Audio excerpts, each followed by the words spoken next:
Okay, right, you know what? Screw it. I can't fix the timer anyways. Hello, Revignon! Welcome to Nekoboy's Nebulous Nonsense part I don't even know anymore. I hopped into a game because I saw there was a lobby up and I thought, oh boy, I should get this so that way I'm not waiting before stream starts. Anyways, ANS versus OSP. We are on Sailor right now. Mixed bag of players here. I think they may... nope, they've got all of them. It looked, because the names are a little bit longer on this side, I thought it was a 4v5 for a second there. I thought, oh no. But yeah, anyways, let's introduce players and stuff. So over here, we got Maxtastic bringing in a 450 Axford. Very nice. Got a VLS-2 on the back. Bunch of size 2 missiles and stuff. Yeah, nice to see. They've also got a little Corvette with them just for offside scouting. We've got Metal Gear Daniel over here with, a big old Torp and Beam package on this Axford. Love to see that. That's going to be a lot of fun. Monkey Lord coming in with 2 CLs. They've got VLS-2s on the back as well here. Let's see. Nice color scheme on that. The bright yellow with the red. See, Praetorian over here with another CL. I believe that, yes, this is a super missile CL, oftentimes referred to as the surrender CL, because you fire all your missiles and then you surrender. Mixture of torpedo launcher, VLS-3, and VLS-2 on this thing, so going to be huge missile package coming in. Superior robot here as well. Got a nice kind of classical mix here. You've got a blanket jammer on top, a bunch of... actually, this is an old school build. You don't typically see this, but this is very nasty against certain types of incoming missiles. So, super soft kill package on that. A similar one here. So yeah, this person got hit by missiles once and decided never again. So massively investing the rows. 2 little shuttles to run out the last bit of the budget there. Actually, Corvettes with defenders and guns. On the OSP side, let's see. We see an Ocello. I love to see it when there's at least one Ocello because the highly underrated factor of the Ocello is the antenna on the front. This, where is it on my list here? CR75, yeah. This thing is really good. This provides you very good communications to your team. ANS loves to use their hang-up jammers to jam your comms, but the CR75 is able to transmit over top of those. So it's able to scream louder, and I really like seeing that in battle space. Blue Sky in here coming in with a mixture of a couple tugs here. Looks like they've just got, so 100 mil tugs and stuff, escorting the big old Axford. God, I keep doing it with the names. It's an Ocello, not an Axford. Yo! Anyways, they're playing escort to this thing. Nice build to see that. Just a couple of them around the map and stuff. Over here, we got XE512 bringing in, got a pair of monitors here with some interesting missiles on top. Are those decoys? Those are rocket containers. Okay, so that's a spicy meatball right there. Just big old rocket package on this thing. So 450 on the front to knock out big components. Got a couple of tugs kicking around the map as well, I believe. Yep. So tugs, and then you've got some shuttles here just to do a little bit of combat up front. Jammer and rocket package on that. That's a nasty sucker punch waiting to happen. Kestrel over here bringing, this is a torpedo truck. Yeah, all the MLS-3s in the world. This thing can fire like 16 torps at once. That is a big, nasty surprise package. If you are able to hide this thing and jump an ANS fleet, it is in for a very rough time because 6 torps is nothing to frown at. See a little scout going ahead of it here with a rocket launcher and 2 Pavises just to try and take out any torpedoes heading at it. Killer Banana rounding out this with a 450 Bulker here, and that's, I believe those are size 2 launchers on the back. Yeah, so nice sort of mid-range package there. You can hit people with missiles and gun. See another one rounding it out, so going fairly cheap on these. Yeah, probably just going to be the simplest of size 2s you can do. Do they have a illuminator? They do. Okay, so yeah, this is going to be like direct fire size 2s. They've just got a little ship with them. Yep, backup illuminator package in these. Maybe also a little bit of like offside scouting you can do. Nice to see. Then lastly, we have Tengus coming in here, 450. I believe that this is one of the starter fleets, the Final Orders and the No Other Way. I'm pretty sure that's Task Force. Actually, I don't remember which task force this is, but it's one of the OSP starter fleets, I believe. So, hey, see them now kissing the rock there. Anyways, starting into the match now, we're seeing the first caps go out. Over here, the Red Rum from Metal Gear Daniel seems to have capped the E point. And then down low, we've got the kind of fight for the B. In this case, the shuttle's very quick, able to get there first, but we're going to see the Sprinter here with its 2 turrets on the bottom, trying to engage that. They just have to make sure they don't get rocketed. Rockets firing now. Let's see those defenders fly. Burt, burt, burt, burt, burt. Probably shouldn't be too many hits here. Defenders are pretty good nowadays at shooting them down. Yep. Yep. No hits. Nicely done. Yeah. Defenders doing their jobs. Very nice to see. Anyways, taking a look around as that's going to develop into a bit of a fight. We see the A point here. Everything being illuminated here as these missiles probably getting set to fire. Will they launch? They're probably getting the first identification on what that thing is now, and we'll see a missile strike shortly, I would think. Trying to shoot 450 at a Corvette does basically nothing. It just goes right through, dealing only like 20% of the damage, if that. Yeah, it's just firing a couple RPF shots out now as the first of the missiles come out here. Yeah. So semi-active homing, home on jam. This is just a dirt cheap missile. That secret combo is like 5 points, I think. These are just going to fly forwards, and unless this thing has some really good coverage, it does have a defender facing those missiles, but that's going to be 7 incoming. Make that 8 incoming. They have not shot one down yet. Let's take a look at this missile strike. Or rockets, they're talking. So, size 2 missiles, a little bit tougher than rockets, but not by much. Probably not going to get hit. Oh, maybe. Oh, just barely able to knock those out. So, need to fire more missiles than that to actually hit this thing. Seeing some other ones flying about now. Ooh, here comes some of the indirect missiles striking in now. Size 2 hybrids going after the little shuttles here. Yeah, so these just keeping their radars turned on while this thing has its radar turned off. Makes all of those ARAD type seekers go after this one. That is a very good investment because that way your big bulk freighter does not get smacked. So nice to see the little sort of screens doing their job there. One gets knocked out completely. This one is currently, yeah, it's down for the count, unfortunately, with the reactor. It still can cap a point because it does have power from the drive and a reinforced CIC. So this thing could probably serve to go and contest that A point from the incoming assets. Over on the D point, we're seeing a couple of mines being laid here, seeing a little tug that could with a mine layer on the belly. Just probably going dirt cheap with this bulk mag. Oh, wow, that's actually a lot of flak rounds in this. Holy crap. Wait, hang on. You have 1,400 flak rounds for one turret? Damn. That's a lot of flak. Anyways, D point is securely in the hands of the OSP. They are overwatching it with the Ocello and its little tug escorts. They've got mines set. Ooh, sprint mines too. Spicy. So ANS is going to have to try and find an angle where they can hit those with RPF rounds.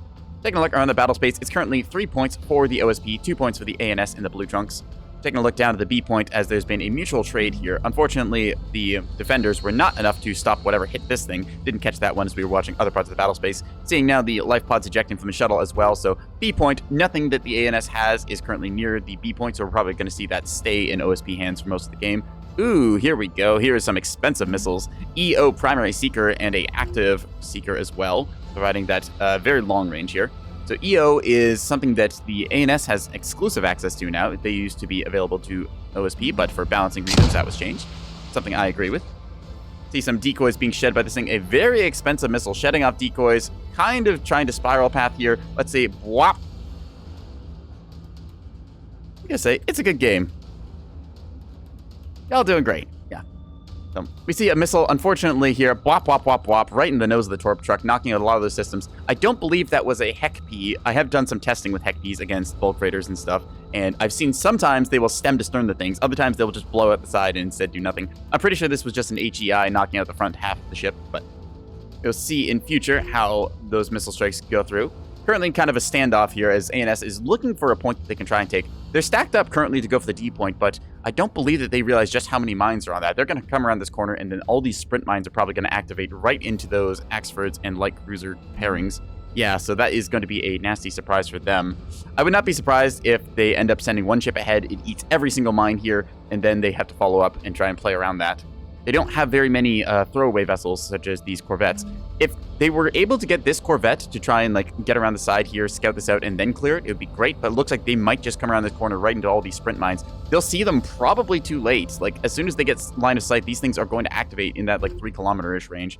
Let's see, do we get a sense of this? Yeah, so we can see the 3 kilometer range here. Mines activate around between 2 to 3 kilometers, if I remember right. Yep, now they're seeing it, trying to fire that RPF off at the last second. Probably, yeah, burning reverse here. They've seen what is around this corner, and it is bad news, Bears. ECL is going to have to drop low. Yep, they're calling it out now, even in all chat. Watch out for those mines. We can't see team chat as we are a spectator, but hey, what are you going to do now as you just realize suddenly, oh crap, these things are still arming. We need to get out of here. Yeah, fortunately, these sprint mines are not armed and will not be for another 30 seconds or so.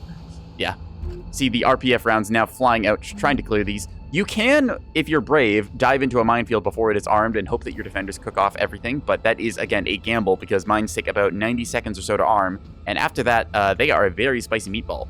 We're seeing some fire trading in now as a couple of missiles go out. These are ARAD seeker types, so they're going after anything with active radar. The counter to this is to turn off your radar and pop chaff. Oop, couple AMMs and the good point defense of the Ocello burning through there, seeing those Auroras paying their worth. It's got a blanket jammer and a plasma on the bottom. Interesting package. Ooh, and a bellbird. Huh. That's an interesting little EWAR package. All right, and a Lyrebird. Damn, this thing has all the radar jammers. So they're trying to figure out why the missiles did that thing. Yeah, ARAD Seeker type is very good, but sometimes ARAD does silly things when it gets jammed. Sometimes it'll directly fly after the jamming vessel. Other times it will just go all over the place. A little bit of silliness happening here. Counter jamming being deployed. Whole bunch of EO missiles coming in now. Let's see these missiles go after this tug. Yep, this thing is not long for the world. Womp womp. Unfortunately, knocked out. Ooh, wait, actually, does it have you? Whoa. The Restore actually lives. Normally, a small locker is knocked out within 2 seconds of taking fire. But yeah, the Sun Drive going down, the Reactor as well going out. Probably going to see that Sun Drive restored in a second, and then they'll try and get this Tug out of here. Amazingly, still in the game, given it has a basic CIC and only a small locker keeping it there. As soon as that Sun Drive is fixed, it will be able to maneuver once again. But for the moment, they're probably just going to mark that thing as killed, since it ate so many missiles. I would not expect it to come back. Anyways, down here we see the Kestrel, the mighty torp truck that could, has managed to burn a bunch of its restores. Let's see how many it has left. 2 restores left, you can see down there. 11 damage control teams on this, and a lot of torpedoes loaded and ready. How much does it have? 2 reinforced magazines worth. Yeah, that's a hefty payload on this thing. Let's take a look at this number here. Yeah, that's like 100 torps in this thing. It is going to find something and give it a nasty surprise hello. So, OSP encroaching around the various points of the map. We're seeing that Illuminator vessel that we did see earlier get knocked out with the reactor is now moving on to the A point to cap it. See some comms jamming going on here, trying to interfere with something. I assume that's just fired on a track instead of an actual target. Unfortunate to see. Here we see the 250 RPF. Oh man, 450 RPF would be insane. 250 RPF, occasionally pecking away at some of these sprint mines. They're slowly going down, but it is keeping the ANS off the point, stops in the tracks. They have to take a very wide path around the map now. Seeing the Ocello up here, it is still being comms jammed. I don't know if it is able to fire its jamming in return. Probably they just don't see it. You can fire on tracks though, so hope to see that shortly. Last, the sprint mines going out here. Oop, ACT CMD direct fire missiles coming out here. Oop, a couple of them seduced off into that Tug. Whack. Amazingly, it still is alive. Wow. I cannot believe this Tug is still in the game. Like, just straight up, this thing has eaten every missile on the block. Speaking of missiles, we see a self-screening jammer here jamming the enemy point defense as these things are flying straight and true. ARAD Seeker only. Yeah, nice mixture of weaponry there. We're seeing the nose of the Ocello take it, but yeah, 1, 2, 3, 4 reinforced DC lockers. That is a lot of hit points up front here and a whole bunch of DC teams. You've got 11 DC teams to get through on this thing. It is a tough cookie, so yeah. Let's take a look around the battle space. We see Killer Banana coming down low here. The OSP is pushed underneath the map with its 450 bulkers. Now they are getting their time on target. 2 missile strikes incoming on this Axford. Suddenly the Axford is in the oh no territory. Its beam is not able to turn. Everything is cooking off. It's got a reactor overload. Oop. Oh, this is going to be... Oh, yeah, this is going to be it. I'm just going to turn off the thing. Yep. Let's just watch this, chat. Are you ready? Wham. Wham, wham. Wham, wham, wham. Wham. Whop, whop, whop. Yep. Ouch. Ooh, ooh. Yeah. That is a dead ship. It might not officially be dead, but, like, look at this damage control board. Look at all the criticals. Every reactor and drive and thing is cooking off. The magazine is cooking off. The Citadel CIC is technically not knocked out, but as soon as those 450s fire again, yeah, they're going to finish their reload, pepper this thing with like a one-tap, and that is that. Hit by a torp truck and the MLS-2s on the backside of this thing. That, I'm pretty sure we just saw like 50 missiles slam into this thing. If it doesn't get immediately knocked out by the incoming fire of the 450, it's just going to cook off its drive in a second. So that poor Axford just unfortunately out. Yep, there it is. It is dead. The 450 is struck true, nuking all of the last little bits of this thing. They need to stay away from this thing because after taking that many hits, it is pretty much guaranteed to cook off. You see them now moving backwards. Yeah, so the CL here deciding that, you know, maybe it's time to be somewhere else after seeing all of those missiles fly out. They're going to maneuver around somewhere else. Let's see. Yep, little, ooh, there's the drive debt going off. So yeah, this CL, unfortunately, is royally cooked, so any shot will now penetrate it. 100 mils are going to be looking for that thing. Up top, we're seeing some more missile fire coming in, trying to loop through this little archway here. I think one of them might go wide into the rock here, rock being the best PD in the game. Let's see. Yep. Boop. Unfortunately, one of them smacks the rock. So all those Auroras paying their dues. Let's see if they battle short them to really get the kills going. Pew, pew, pew, pew, pew. A bunch of... What are these? Size 2 missiles. Okay. There's size 2 hybrid corkscrews. Look at that little ballerina dance going out here. We see a bunch of missiles in return. It is missile on missile combat today, as a whole bunch of these are going to slam into the final orders. Yeah, so... taking out a bunch of the systems here, namely the MLS-2s being fairly fragile, and the Huntress radar system. So this thing is currently blind, relying on its allies' tracks. More missiles for their trouble. A bunch of them also being fired off, unfortunately going into the rock here. Let's see. So over here, the blanket jammer has been knocked out, but minimal damage dealt in return. 3 CLs squaring off against that ship. We're going to see a bulk freighter here shortly get peppered with a whole bunch of 250. A bunch of these size 2 Thunderhead missiles coming in. Just the cheap Thunderhead classic Act Seeker. Probably like 7 or 6 points a piece on this thing. Unfortunately, getting taken out by the good PD net that the ANS has got here. They managed to secure the D point. However, it is still looking a little bit in the OSP's favor, as one of the fleets for the ANS has just been flat wiped out off the map. And ANS map control is a little bit lackluster right now. We're seeing in the back line here a bunch of missiles coming out of their surrender CL from Praetorian. A bunch of these flying off, yep, EO Seeker only. So these can get dazzled, but I do not believe that the OSP has brought a dazzler in their comp, or at least I have not seen one. See Metal Gear Daniel throwing in the towel there officially as they are out of ships. So let's see where these are headed. They appear to be going after this tug. The little tug that could still somehow in the game up until this point. What the? It's still alive? What is this tug made of? This is incredible.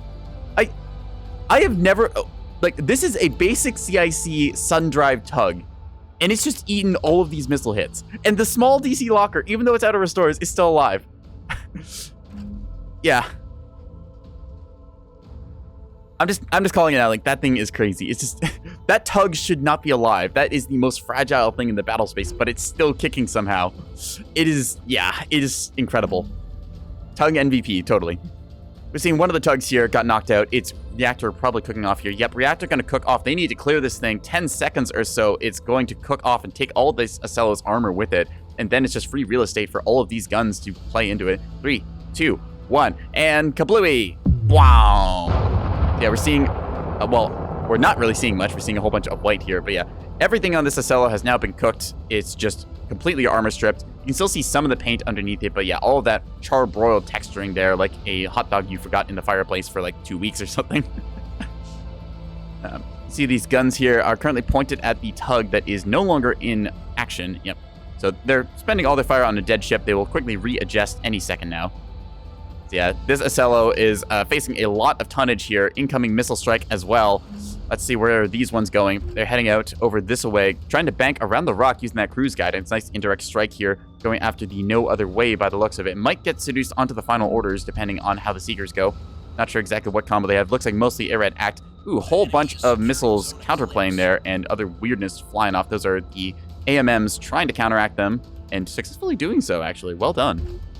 A little bit of ANS versus OSP shenaniganery with missile warfare here. Missiles are in a kind of interesting spot right now as a bunch of point defense has gotten better and people are trying to experiment and see if there's some new Seeker combo or other tech that can make them a little bit better. Cruise missiles being kind of a odd spot. Direct missiles still being very strong though.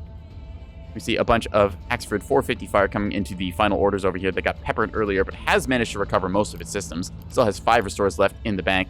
Over here, the, what is this one? That was the final orders and the no other way. Yeah, the no other way looking fairly healthy, although they are trying to fire at the CL down here that was cooked off earlier. It's returning fire. Aurora's chewing out now as, ooh, missiles over the top here. They're going to come around and hit this thing right in the backside.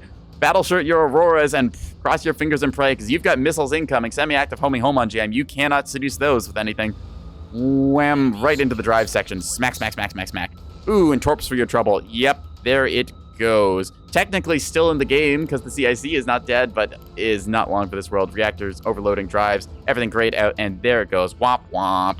Yeah, big nasty push up the mid from the OSP side here as they have claimed the center and are just pushing around now. ANS down to 1 point as they are holding onto their death ball for dear life, trying to win the fights that they've got here. See them still firing into the tug here for reasons I don't know. Probably just little laps in micro as they try and recalculate which targets to shoot at. Seeing a bunch of them now firing RPF out at the... Oh, they're trying to shoot at the incoming missile strike here at CMD. No hits, unfortunately, for the OSP team as the PD net here is very strong. Nice mixture of VCLs and CHs, providing that kind of death ball insurance that ANS loves to have. Bunch of size 2 missiles? Yes, size 2 missiles with Wake Seekers. Wow, it's just kind of a mixture of everything from that missile backpack. I do like seeing a combination of all the different types of Seekers as it makes it very hard for soft kill to go through. And it just is a good way of taxing the enemy systems. A couple of them I think might have struck true there. We see one of the guns has been knocked out along with the missile launcher, so limited the fire to about 75% of its total effectiveness. Seeing some more missiles here coming out. I believe these are going straight for the Overseer up here, yes. Torian's Super Surrender CL now having to test its PD. 1 defender firing against 4 of these. These are going to strike simultaneously, maybe. Let's see if they get hits or not. 1 hit into it, knocking out a bunch of these systems. VLS is going down, defenders as well. Ooh, knocking out the small DC in the mag. Yeah. Ooh, it knocked the mag down to red. That is important because now none of the point defense can fire while it is currently redded out. Whole bunch of missiles for its troubles, though, as we see a bunch of these size 2s going out. These were originally... Ooh, that's interesting. So these were home-on jams, and they were seduced by a screening jammer that flew into this thing. So yeah, these were instead going to turn around and hit the rock there. That's kind of funny to see, just essentially throwing out a missile that seduces everything else and then drags it back. Oop, there goes a drive cook-off as well. So looks pretty firmly in the OSP's hand at the moment, but there's still the opportunity for turnaround. This is only to 1,000 points, though, so if they're going to do something, they need to do it fast. We see one of their little corvettes that could sneak around the backside to the C point, able to get that back cap going off here. Bunch of missiles, again, coming out here. It is just size 2 city on Sailor tonight.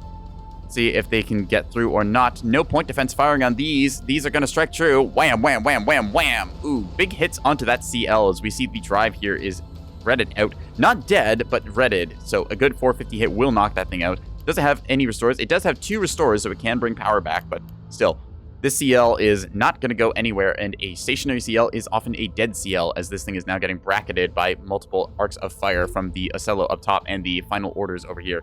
We see the No Other Way has been knocked out and is in the process of cooking off. The reactor in the front here going super critical. Whole bunch of missiles for their trouble, though, as the ANS is trying to pop chaff and evade. Ooh, some of these finding their targets, striking true. Otherwise, they're kind of going off into the space here. Are these decoys or are those actual missiles? I'm pretty sure that half that salvo actually missed, whereas the other half managed to hit the reactor and drive. So the lovely yellow banana fleet here from Monkey Lord trying to turn around and fire RPF at the outgoing missiles. So yeah, jam missiles. Ooh, look at all of these screening jammers here. Yeah, so this is the downside when you fire home-on jams. If somebody pops a bunch of these and you can just like quickly reverse them, it turns all your missiles around and sometimes can even hit you if you're unlucky. So a bunch of hits here into this ship. What is this one? The well-armed militia from Killer Banana. Ooh, Killer Banana and Monkey Lord. Interesting. Monkey business. So yeah, we're seeing this ship royally knocked out. 1 restore left. Trying to chain restore into some of these large lockers. Have to turn off this large restore. It'll just burn it for you. DC storage locker needs to be fixed, as this thing has just kind of gotten itself dead in the water, and I would not be surprised if there's a follow-up strike. Still, another drive going off there. That was the No Other Way we saw earlier. So yeah, missiles, missiles, missiles is the name of the game this match. We're seeing some gunfights. Ooh, the Oxford got clobbered when we were not looking, probably by either a Torp or size 2 strike, as this thing's reactor is currently set to cook off in, how long did that say it was? 10 seconds. Have to scram or have done that 20 seconds ago. This might be it. Yeah, this has just been a missile massacre out here on Salar. Let's take a look if this thing cooks off. Will it take these other ones with it? Yeah, they are right on the edge of that explosion, and you've got nastiness coming over the top of the rock here. All the armor stripped off of that CL and the other 2 with it, so kablooey. 1 more second would have survived. Yep, that's the unfortunate thing when you try and gamble your damage control and hope that they can fix it in time. F's in the chat for them. Seeing the little feeders that could coming over the rock here. Some more missiles still going out. There's still missiles left in the banks. Let's see, where are they going after? They are going after the little tug that could out here. Ooh, smack, smack, smack, smack. Still technically in the game with a prayer, a reinforced CIC, and a reinforced drive. Although these last couple shots might spell disaster for it. Let's see, what do we got over here still left? So surprisingly, the Ocello in actually pretty good health given the condition of it earlier. Seeing it got royally cooked off, but they were just not able to jump on and capitalize that. Too many missiles keeping them pinned close to the rock and having to stay close for their point defenses. You see some of them throwing in the towel now, as that is going to be GG. Looks like it is going to be an OSP victory as they pulled far ahead on the points, getting that early lead and then just capitalizing on it with huge devastating missile strikes and overloading. We saw the Metal Gear Daniels ship, the Red Rum, get knocked out super early on by a surprise torpedo and size 2 strike, and then the OSP just kind of swept up into the D point from there. The last of the missile strikes and rockets going out now into these CLs. Devastating hits to the broadside here. No armor to protect them from rockets. Rockets are limited against certain ships, such as battleships or heavy cruisers. I don't know the exact math on if they're able to penetrate CL's armor or not, but when it's cooked like this and looks like a burnt chicken nugget, they are definitely going to get through. We're seeing a drive det going off here, I believe. Oh, no, magazine det, actually. I do wish there was like some way to discriminate between like which emergency event it was, whether it's like a fuel line fire, a drive det, a reactor overload, magazine fire. There's a whole bunch of bad things that can happen to you actually in the battle space. So, see them now doubling back to sea. I think it is time for ANS to throw in the towel as their ships are, well, I don't want to say that they're completely fucked, but they are not going anywhere anytime soon, as we're seeing now missile strikes into the backside of them. Smack! Right into the drives. Drive's still actually operational. The CIC, I think, is operational as well. So technically combat capable, but there's more missiles coming for their trouble here. Yeah, here's the semi-active homing size 2s striking onto target. A couple of them getting seduced by chaff there for a moment before deciding, hey, maybe that CL is actually the target. Smack, smack, smack, smack, right into the back. The main engines here hitting a bunch of those, or taking a bunch of those missile hits. Now getting knocked out, though, as they all strike into the drives and start super critical events going off. Any second, there it is. Yep, that's the drive that we've been looking for. All those damage scatter rays knocking this thing out. Is down to just one ship, 2 ships. The little sprinter that wishes it could, trying to make it to a point. Monkey Lord, the last one here. Yeah, just whop whop.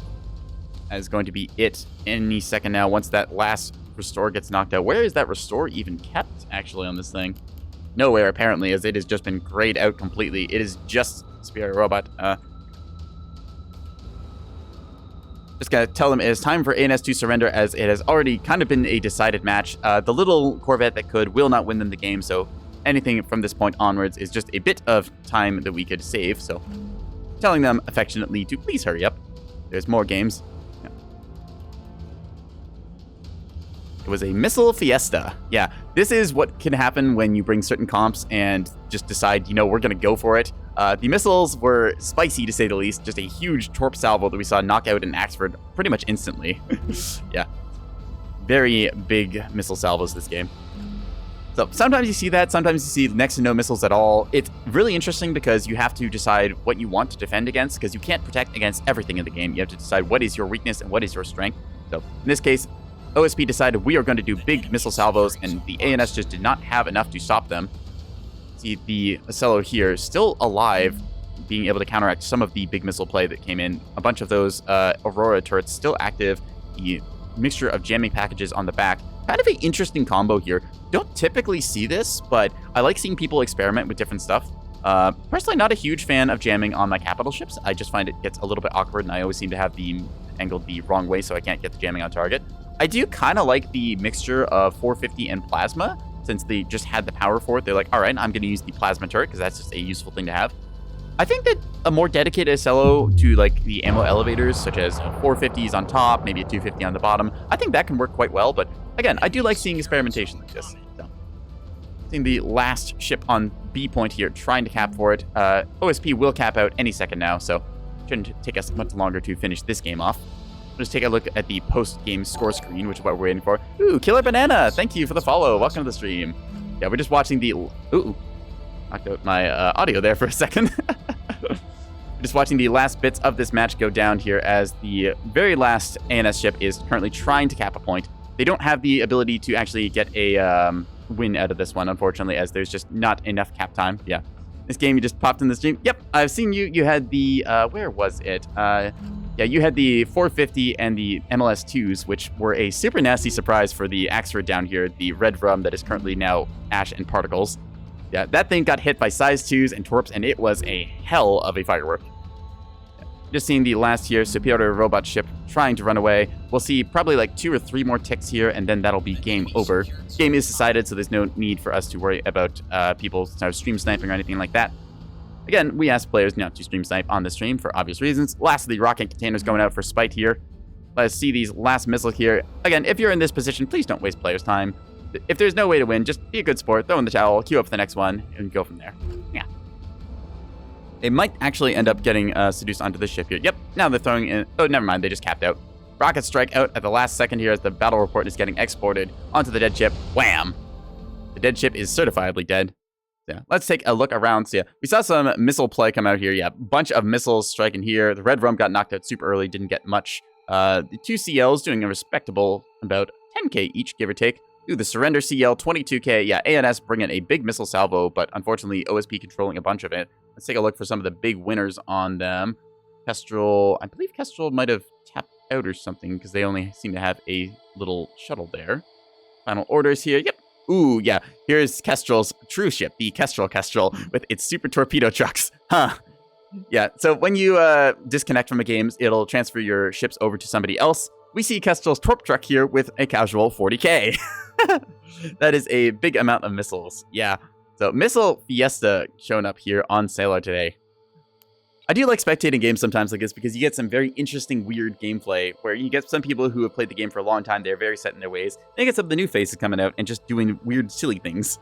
I do like seeing experimentation as it keeps the game fresh. If you have too many of the same static ideas, then the meta just becomes the meta, and it's like, oh, this is just what we do on this map. I guess this is going to be it. And then you get somebody who just comes in with a silly build and then completely floors everyone else. And they have to think, wait, hang on a second. This might have some merit. And then you get a whole bunch of balance contemplation points about it. Anyways, I'm going to hop back into the lobby. We are on area official number 5 right now. I'm going to actually hop out of this real quick and see if there's another lobby up anywhere. Ooh, killboard. Oh, okay. You know, I kind of just feel like casting another game right now, so we're going to hop into Killboard and take a look at how this goes. Just going to hop into the spectator spot. Yukon is coming up here, so we're going to see a couple of the names and faces from last game hopping into this one. I'm going to go ahead and run a little 3-minute ad here, so we'll be right back. That way nobody gets interrupted mid-game, because this could go on for a little bit, or it could be a very short match. It's kind of a toss-up. But anyways, chat, I will see you in 3 minutes. We'll be right back. Yeah.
Alrighty, chat. We are back, just waiting for the lobby to fill up one more slot on the ANS side. Just gonna ask to spectate this one, as I totally forgot to hit the post button on my Twitter saying that, hey, I'm streaming Nebulous today. Just gonna casually post that one now, since it's never too late, right? Right. That's probably fine. Just make it a little napkin graphic and stick it on there. There we go. Anyways, gotta be on Killboard, so a little bit of the sweatier server. There is stat tracking enabled for this one, so people like to come on and show off and strut their stuff. Kind of butchered all my words there. You know what? This is just gonna be a Nekoboy butchers his words stream, because I totally know what I am doing all the time and cannot be stopped, yes.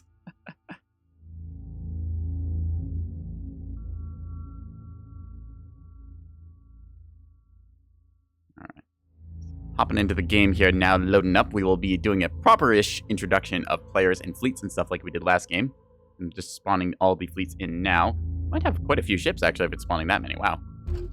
Alright, so, anyways. ANS versus OSP on Yukon. Nice little 5-point map. Big old iceberg down the middle lane here. You got kind of a lane here from the D to B point that people like to play. And then you've got the C, E, and A point on the right side in this perspective of the big shelf here. This ice shelf makes for an interesting prop as you have to try and decide whether you want to go over or under or how you want to kind of contest it. It does a nice job of dividing the map up. So you can have essentially like 1 or 2 fleets have their own fight here, then have 2 fleets fight on the right side, or you can do a sort of 1-3 split. So typically you'll see 1 fleet go top, 1 fleet go bottom, and then kind of a brawl for the midsection. This point typically falling into the blue team's hands, this point typically in the orange team's hands, same with the D point and B point respectively. So you've got 2 given naturals and then 2 fairly easy to take points, and then the A point is the toss-up. So very nice to see this go down with a bunch of good players and see how they kind of decide to split and stack the map.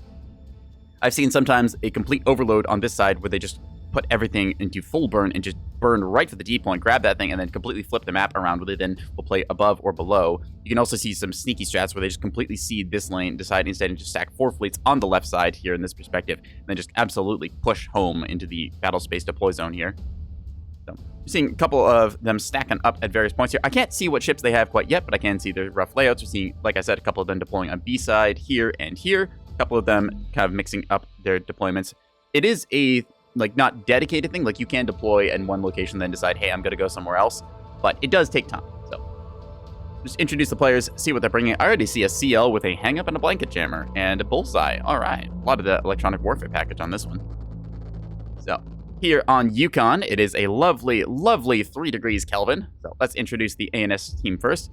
We have Metal Gear Daniel coming in with a rail, beam, and size 3 missile launcher build. Okay, size 3 hybrid, so interesting combo here. I believe that this is making use of E-regs and stuff. All of them scattered about. Interesting little layout. Not too good at reading this, but yeah. Energy weapons such as the railgun and the beam are built off of the same stat booster, namely the energy regulator, so you can get higher rate of fire on both of those. Interesting little Axford build there. A lot of flak on this thing, seeing rebounds and stone walls. Also Sarissas. It's an unusual Axford, but we'll see how it goes. I've seen some unusual builds that are pretty good, and I would like to see how this performs. Seeing a torpedo launcher and painter art on this thing. Very cool. With size 3 hybrids. Ooh, really stacking up the size 3s. All right, anyways, back over here, we see Monkey Lord coming in with a mixture of electronic warfare and other stuff. Blanket jammer, hang up, VLS 2 on the back, VLS 1 here for some chaff. See, similar package. Yep, just 2 of the same by the looks. Nice little 2 CL fleet able to punch down. Voodoo Fan coming in here with a missile frigate. I believe they've got a torpedo frigate around. Ooh, torpedo illuminator. Not. This is an interesting setup. Okay, so they've just got little assets scattered all over the place. I'm guessing these are going to be cheap torpedoes with a semi-active seeker, just given the floodlight there. Or this might also be just so they can try and do some detection. Frontline radar and a scryer, so not very long radar range with the frontline and the scryer combo, but still it is able to detect incoming and act accordingly. Got a little gun package on as well. Let's see what else we got here. Just a couple of torpedo sprinters kicking around by the looks of it. A antenna on that. That's interesting. Okay, so I'm gonna guess these are command guided because you see the big antenna attached on there. The actually just the CR-10. Maybe that's just for redundancy. Interesting package. More of these. So Voodoo Fan bringing the scattered little fleets kind of all over the map. We see a little destroyer here. Probably has Intel Center. Yeah, Intel Center. Intel Center and destroyer. Very good. I love this a lot because you just tuck this in your back part of the battle space. It does have an antenna on the nose, which I think is a little silly instead of a beam. But at the same time, this gives you Intel package. Lastly, rounding out for the Destroyer Fest, we see rails. Yes, a rail array coming in here as we see 2 rails off on their own. Oh, no, 2 beams and then 3 rails. Fun little 2 combo here. So you keep enemies suppressed with the rail fleet, and you sneak around with your beamstones to try and get them in the back. Anyways, over here we got on EQ, we have a 450 Ocello here, just trying to get through all of these as I've gotten distracted talking about builds. Let's take a look at the battle space real quick. I am totally a good caster and know what I'm doing. D point going to the OSP, A point going into the ANS. Sorry, B point going to the ANS. I can't read today, chat. Down here we see a liner of sorts. It's a T30 Plasma, I believe, yes. T30 Plasma, quite a good combo. No not T50, I think they're called C53s, the Spinal 250s. Seeing none of those on there, so this is just going to be a DACA and Plasma combo. Already seeing some missiles coming out around the corner towards it, I believe. Unless they just ran into a rock. Nope, they're just flying low. Okay, so yeah, size 2 missiles coming out from one of those little strike cruisers. Sorry, strike frigates. Trying to get some shots in here. Grape shot firing in return. We'll see if it lands true or not. I had to finish the builds before everything happens, as we're just seeing kind of a 2 split here. So 2 points going OSP, 2 points going ANS. Will these missiles strike true? We're seeing them fly at target, act, wake. So just 2 seekers. Oop, Grazer shoots down 1. Point defense shoots down the other. There you go. Anyways, let's talk about builds. So 450 for the OSP. Yep, pretty standard stuff here. Pretty standard 450 at least. Interesting little package. You got Pavises and Grazers, saving a little bit of points and stuff there. Got a blanket jammer on top. Torpedo launcher on the back. Okay. Interesting little package there. Still, it's an Ocello. Got some escorts with it. A little bit of point defense on this. A lot of point defense, actually. Look at that. Quad Pavise and a Blackjack Dazzler. So, all right, a little bit of a support fleet for that. Also a little... I keep trying to call sprinters shuttles and shuttle sprinters. They both start with S, and I'm stupid. Yo. Anyways, down here we saw Cal had the big old DACA bulker trying to hide itself on the rock now. It's more missiles, no doubt, coming for it. Seeing also a bunch of monitors up here. What do we got here? A C90 and a C90 on the Spinal. You can barely see it, but it's got T30 and Plasma and some Grazer point defense on the sides there. So, yep, pretty good stuff. These will guarantee to shoot down a size 3 hybrid incoming at them, unless it has hardened skin, which is one of the interesting rock, paper, scissors missile gaming things. They've got a early warning radar tug up top with a Dazzler as well, so nice little usage of the light assets to kind of spot around the map with the early warning radars. Seeing over here a Bloodhound tug, trying to get that Bloodhound onto targets, providing that very good track. Just kind of looking around, trying to see what is over there at the C point, searching. But let's see. I got distracted again. Where were we going, chat? Right, Killer Banana down here. Ooh, taking the underside of the map. This is a MLS2 build. Double of them, so that is going to be probably 64 missiles flying out of this pair of bulkers. That is a scary thing to face down if you do not have ample amounts of flak or the right soft kill package. Here we see some comms jamming. Kind of interesting, the overlay there where they've intersected. They probably just, I think they position fired like right in front of themselves, so it's a bit weird on that. But they are kind of blanketing here, so these will be getting comms jammed, which makes it a little annoying to get data in. But I believe the Ocello, the Ocello is one of those things you want to comms jam because it just boosts its entire team with its CR75 antenna. Here it is. Yeah, it's able to rebroadcast various information sent to it because all of your comms are interconnected. So as long as you have this thing powered up and transmitting, you're able to transmit a lot of target data to your teammates. Very good to see. Though they do have the combo to kill it, which is a whole bunch of hang up and then some missile strike follow up. Because if we take a look at the Ocello over here, it does not have the Auroras that it needs to battle short to try and shoot down a big hybrid strike, which I think we might see it do. That said, it does have a lot of soft kill. It's got a lot of defenders, not defenders, Pavises. God, I just keep getting all the terms wrong today. But might see this thing get missile struck, might not. We're going to find out from there. Seeing, around here, we've got a rocket strike or two going out. So a little bit of the light combat here. Torpedo in return from the Sprinter. Does the Sprinter have point defense? It does have rebounds. Oh, this is a size 3 hybrid missile coming in now. That is a EO Act expensive missile strike right into the center of this thing. CIC is reinforced so it does not get immediately knocked out, but they need to get that thing fixed because a wet fart will knock it out. The second missile coming out now, follow up that. I'm personally a fan of the cantered launchers rather than the torpedo launchers, but the torpedo launcher does look kind of cool for shooting his bricks. Yep, another missile strike coming in here now. Wham! Yeah, unfortunately, they did not get the CIC repaired in time, so that means that this ship is going to be out of the fight now. I believe that is first blood going to the ANS. Yes. See, up top here now, we got a bunch of mass drivers. Wait, how did I miss these? Oh, it never got through the fleets. That's silly me. Anyways, quad mass driver. Statistically, this is actually worse than doing 3 mass drivers because the way mass driver scaling works is kind of funny. If you get more energy regulators and only 3 mass drivers, you actually get higher rate of fire than going 4 mass driver, even though you'd assume you want 4 because you get 4 on the side of the bulk freighter and it looks quite good. Still seeing them rolling away now as they've lost their lock. A couple missiles for their trouble being fired in return, hugging the rock here. Are these going after the Acellos? I believe they might be. Looks like they have gotten themselves fixed on target here. Will the Seekers activate before they slam into a rock? We are going to see. They're just barely out of range. Gonna find out. Rock, best PD, yes, no, maybe so. Oop, nope, they stage right into a rock. Yippee! Love to see it. Decoys being shed to eat those grazer shots. Corkscrew trying to throw off the aim here. This might be a strike true on target. Yep, wham, right into the reactor. That's unfortunate. And the top slot here, taking out the berthing. Okay, that's not a big deal, but still, more for their trouble coming in now as a bunch of size 3 hybrids go out. Ooh, seeing a big missile strike now as the size 2 super bulkers are firing off in return. This is going to be a mutual exchange here. What type of missile are these? Semi-active homing. Okay, so they have a good lock. I think we might see round 2 of this thing of an Axford getting royally missiled today. Bunch of these going in here. Let's see if any of these hit, then we'll quickly hop back up in time for missile strikeage. None of those hit, actually, but we're going to see how well the Axford fares. the Axford has a ton of flak, which is the good counter to this, but that is just a lot of missile coming in here now. Smack! Bunch of good hits, although the Axford is able to recover from that. Nothing really crucial. Plant control center, you will want that on the stone walls too, because there's a second salvo coming, but most of your essentials are still intact. You have ample amounts of restores to get back into the fight here, so yeah. That was a scary thing, but it could have been a lot worse. Seeing some jamming and other counteracting factors going after them now. In exchange, since they have quickly identified what the threat is, we're seeing now the second wave of missiles flying out here. Bunch of hybrid missiles as more size 2s are being shredded. Oop. Let's see some missile strikes going in here. Yep, wham, wham, wham. Importantly, knocking out a bunch of the missile launchers, very heavily limiting the amount of missiles they can put out. Double large storage here, so they will be able to chain restore and then get a bunch of these back online. That said, here's the second wave coming after the Acello. Not the Acello. Why am I doing this? I know it's an Axford. I keep calling it an Acello. I keep calling the Acello an Axford. Anyways, since some of the defenses got knocked out earlier and were not restored, a bunch of these are going to strike true on target. Let's watch that damage control board. Oof. Yep, that is going to be the Axford crippled here, unfortunately. It's just all of the size 2s raining into its stream. Now, with a bunch of the damage thresholds, they are not able to actually break these components, but given that this thing has 1, 2, 3, 4...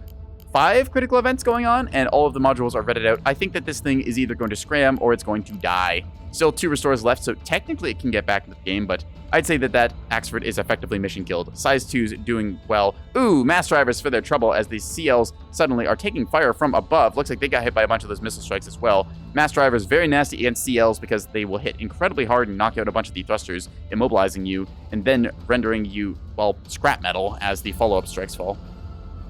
We already see a bunch of these systems getting taken out, including the guns and whatnot. So CL's desperately trying to burn. There's nowhere that they can effectively hide as they are just stuck out of cover here.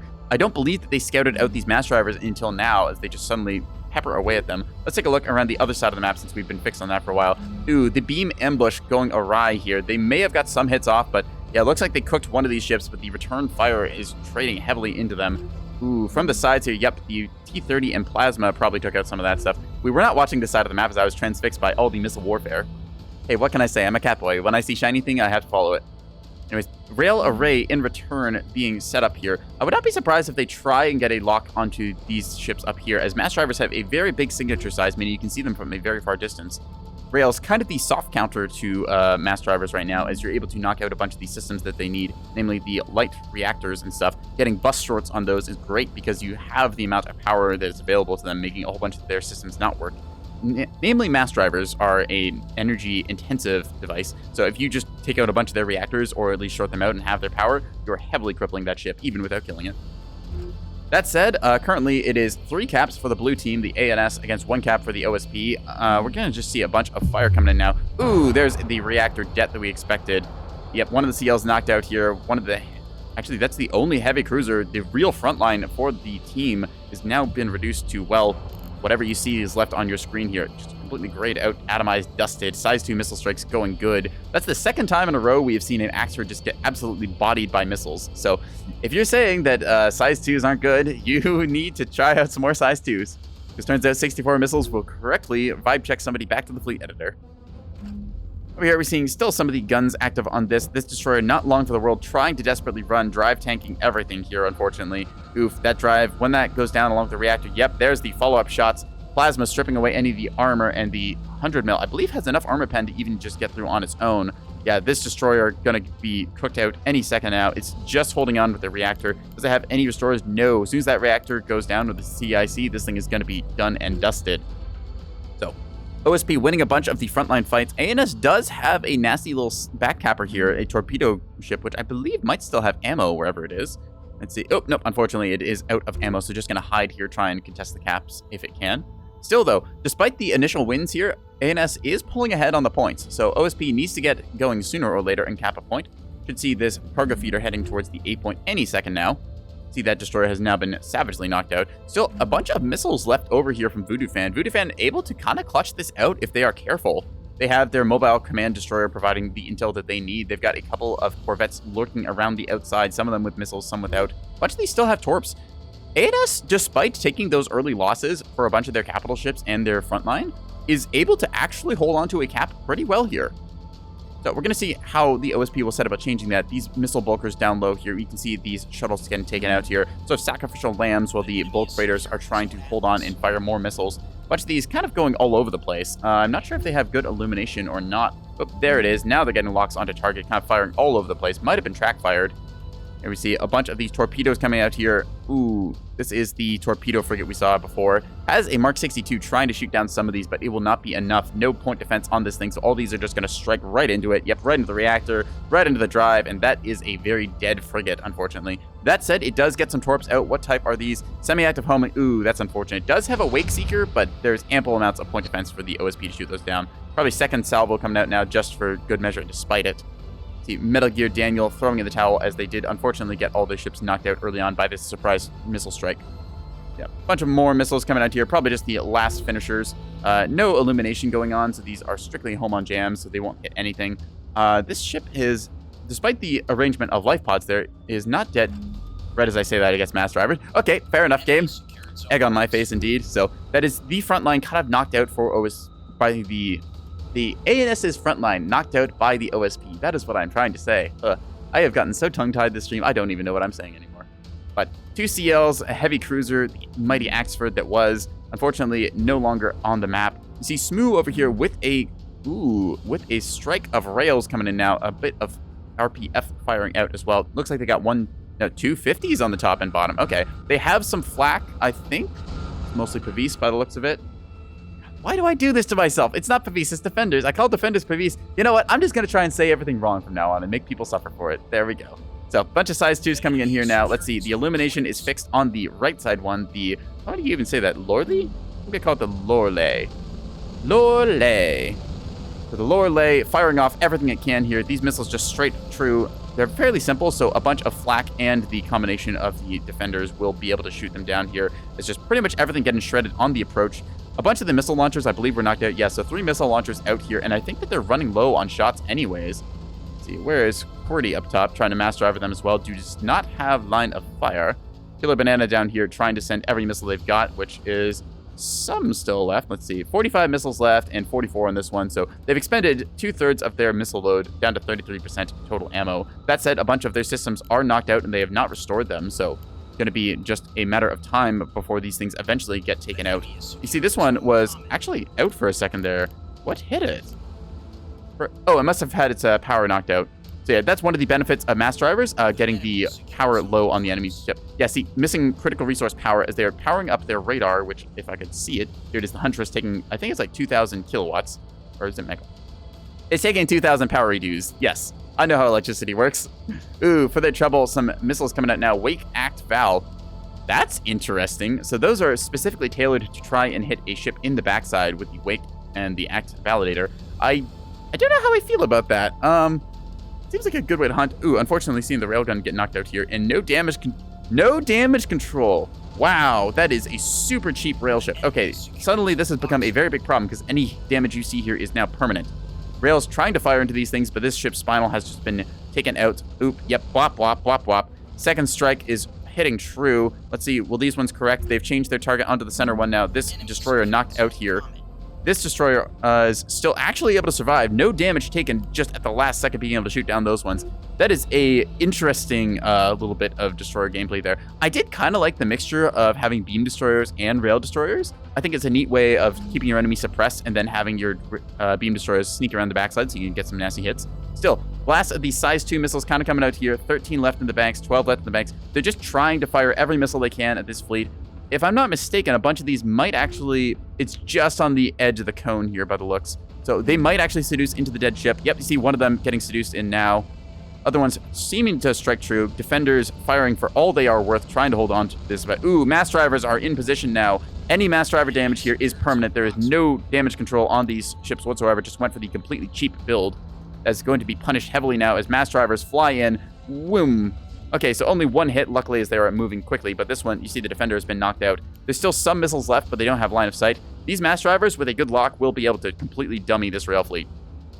It's going to come down to Voodoo Fan to try and cap the map back, as OSP has now taken 5-point cap lead. See a bunch of these missiles here. Ooh, unfortunately, the Wake Seeker, yeah, this is the downside to the Wake Seeker primary with Act Validation. If the enemy does not have their back to you, you do not have the Wake Trail to hit them. You also have to be careful about the way you fire. You have to fire, like, sort of around the way. Actually, now that I think about it, yeah, if you got this set to Wake Val, if you have it to accept unvalidated, I think you can still accept, like, the Wake Trail and then snake around the backside of the ship. But as it currently stands, we're just seeing a whole bunch of those torpedoes fly off into the 8th. They're never to be seen again. The little tug that could over here with its VLS-1, does it have a ceremonial arming missile? It does. The ceremonial arming missile, a 1-point investment, making your ship count as armed. It's a little bit silly to think about, but turns out having a size 1 VLS with a single offensive missile that is incredibly cheap gives you the same capping power as a battleship. That's probably something that's going to get fixed at some point, but for right now, it's just one of those silly things that we kind of chuckle at. Still seeing the mass drivers coming in now. Bunch of fire coming from the little cargo feeder over here. I think that OSP is going to take this securely. Yeah, mass drivers getting taken out here. Last one will be going down here. It's just going to be Voodoo Fan versus the world. Most of the OSP team is still alive. Killer Banana is pretty much out of missiles, though, so these are just going to be cappers for the most part. They still have at least a good salvo there. 13 missiles and 12 missiles. So, yeah, as long as you have 3 launchers active, that's enough. Seeing down here, a couple of missiles coming in, getting shot down and shot down again. Sufficient point defense here with the Pavises. You can see those glowing red barrels and the chaff cloud. Yeah, good show from them. I do like the kind of mixture of the cap fleet here, where you've got a destroyer acting as your mobile command base, gives you intel and stuff to your team. Then you've got a bunch of little corvettes and other ships around the battle space. Maybe I just shouldn't talk anymore. Maybe I should just, like, decide, nope, that's it. Catboy is mute. Just like, yep. Uwu face active. Nope. I'm not going to see anything more. Yep. Anyways, though, in all seriousness, chat, let's take a look. Is there anything that ANS can really do to get back into the game here? They are capping the C point, and they do have the tools to cap the E point once this bulk freighter goes away, but I think that OSP might just pull too far ahead with the 3 points that they have. They could just firmly sit on the D and B points along with holding A from its various assets. Still left. Yeah, I don't think that ANS can get back in the game, but I would love to see him try. If these are able... Ooh, unfortunately, nope, has been spotted here as they're going to quickly rotate and fire. Ba, ba, ba, ba, ba. Oh, you're seeing Killer Banana here is now run over to this beam destroyer, or quote-unquote beam destroyer. Oh, they're just looking at it over here. So, yeah, it's really funny seeing the CR-70... It's a CR-70, right? Yeah, seeing that in the spinal slot. It does provide you with a good transmit power, which means you can counteract comms jamming and stuff. But as ANS, you don't really have to worry about that, as the hang-up is not something you typically see taken by the OSP, since it takes slots on the Ocello. And the general sort of jamming sphere, you don't really have to worry about too much. I think it would be better to instead run this with a beam, because that's a very good usage of just a gear backline chip. I love running like a 5 to 600 point goalie DD, which is hockey terminology, and that. You just basically have it sitting at the back of the map. If somebody tries to cap your point, you just beam them. Has an intel center, stays there the entire game. That feels really good. That said, it's just the final hurrah from Voodoo Fan here as we're watching OSP take the second win probably for today. They've got 4 points to the ANS's 1. And just a little ship here. It's kind of funny. Neither of these have the tools to actually fight each other right now. Mass drivers, bop, bop, bop, bop, bop, knocking this thing out.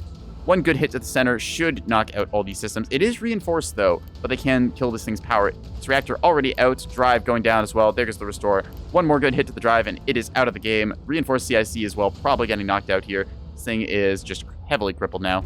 So, it's a good show, but I think that it might be time for them to call it. Yep, there it is. Voodoo Fan deciding to throw in the towel. So that is going to be a GG from them. I'm taking the big sippy. Huh. So that'll be our second game spectated for today. Yep. lot of damage coming in very quickly. We saw, where was it? I misplaced the fleet. Yeah, we saw the Rosemary's Baby, unfortunately getting surprise size 2'd at the start of the game, providing that, well, sort of center anchor piece that you would want from an Axford, just didn't happen. So that was a very good in for the OSP to capitalize on. They just kind of pushed forward from there. You see Killer Banana with the super missile salvos. Yeah, 13,000 damage on this, 22,000 on this one. Good numbers coming in there. Over here we have Call with a whole bunch of the 100 mil just peppering into everything there. Did they have missiles on this by any chance? I don't think they did. No, so it's just all 100 mil and plasma damage. So nice 24k there. OSP doing a lot of damage. ANS just not quite having the capital anchors that they needed to really contest against that. I'm going to go ahead, hop out of this. Let's see. No games up currently, so I'm going to go ahead and poke a few people, see if I can get anyone else on board. We're going to do another intermission between games, so that'll be a 3-minute break. Gives you time to get up, get a snack, and do something silly. And we'll be back after that chat, okay? Okay. See you in 3.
Alrighty, chat. We are back with the silliness. So, I've decided that I'm going to just be certifiably silly today. There's my serious mode, and there's my I am wearing my clown shoes mode, and I've clearly fallen into the latter, so I'm going to be hopping into the ANS team on area official number 4. We're going to see where we go from there. A couple of the familiar faces from last time. Just going to ready ourselves up. Pillars Gaming, I believe we got... I'm not actually sure what we've got on our team here. Edgelord hasn't shown us their fleet. Ask them, Edge, what you got? Let's see what we got. I might have to hop off of the ooh. Oh, never mind. We're good. I thought we might have been bringing 2 battleships, but instead I'm going to try and be a big old firepower anchor here. We've got some fast assets here. Ooh, missiles. So we have a lot of torpedoes here. Battleship is the... Is that a missile battle? Ooh, okay. Interesting. That is a silly build, and I kind of like it. Let's see what we get. So the battleship, typically you see it with guns or beams. You can do missile battleships. They're an unexpected thing, so I like to see people try them. I don't know if they're good or bad because I just don't see them very often. So, I mean, hey, why not experiment, right?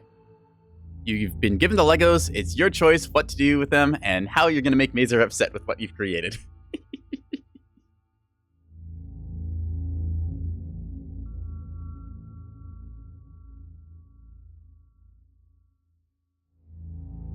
That's interesting. I'm a little laggy today. Yeah. Wow. Y'all see me okay?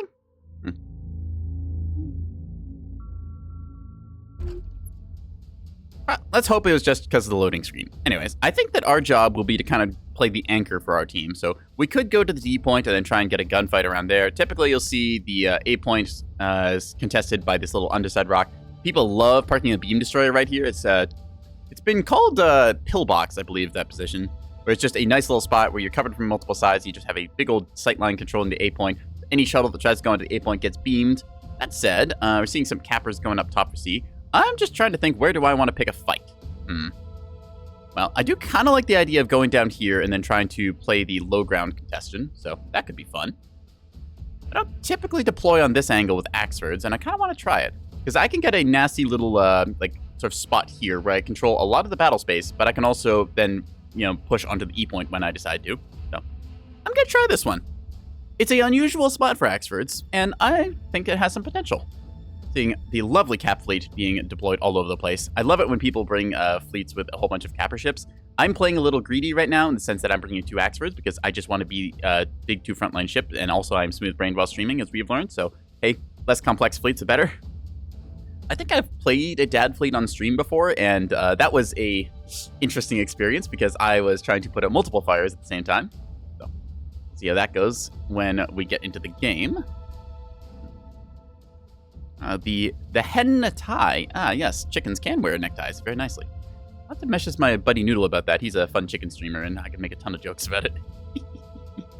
Maybe I'll get him a bow tie. That would be fun.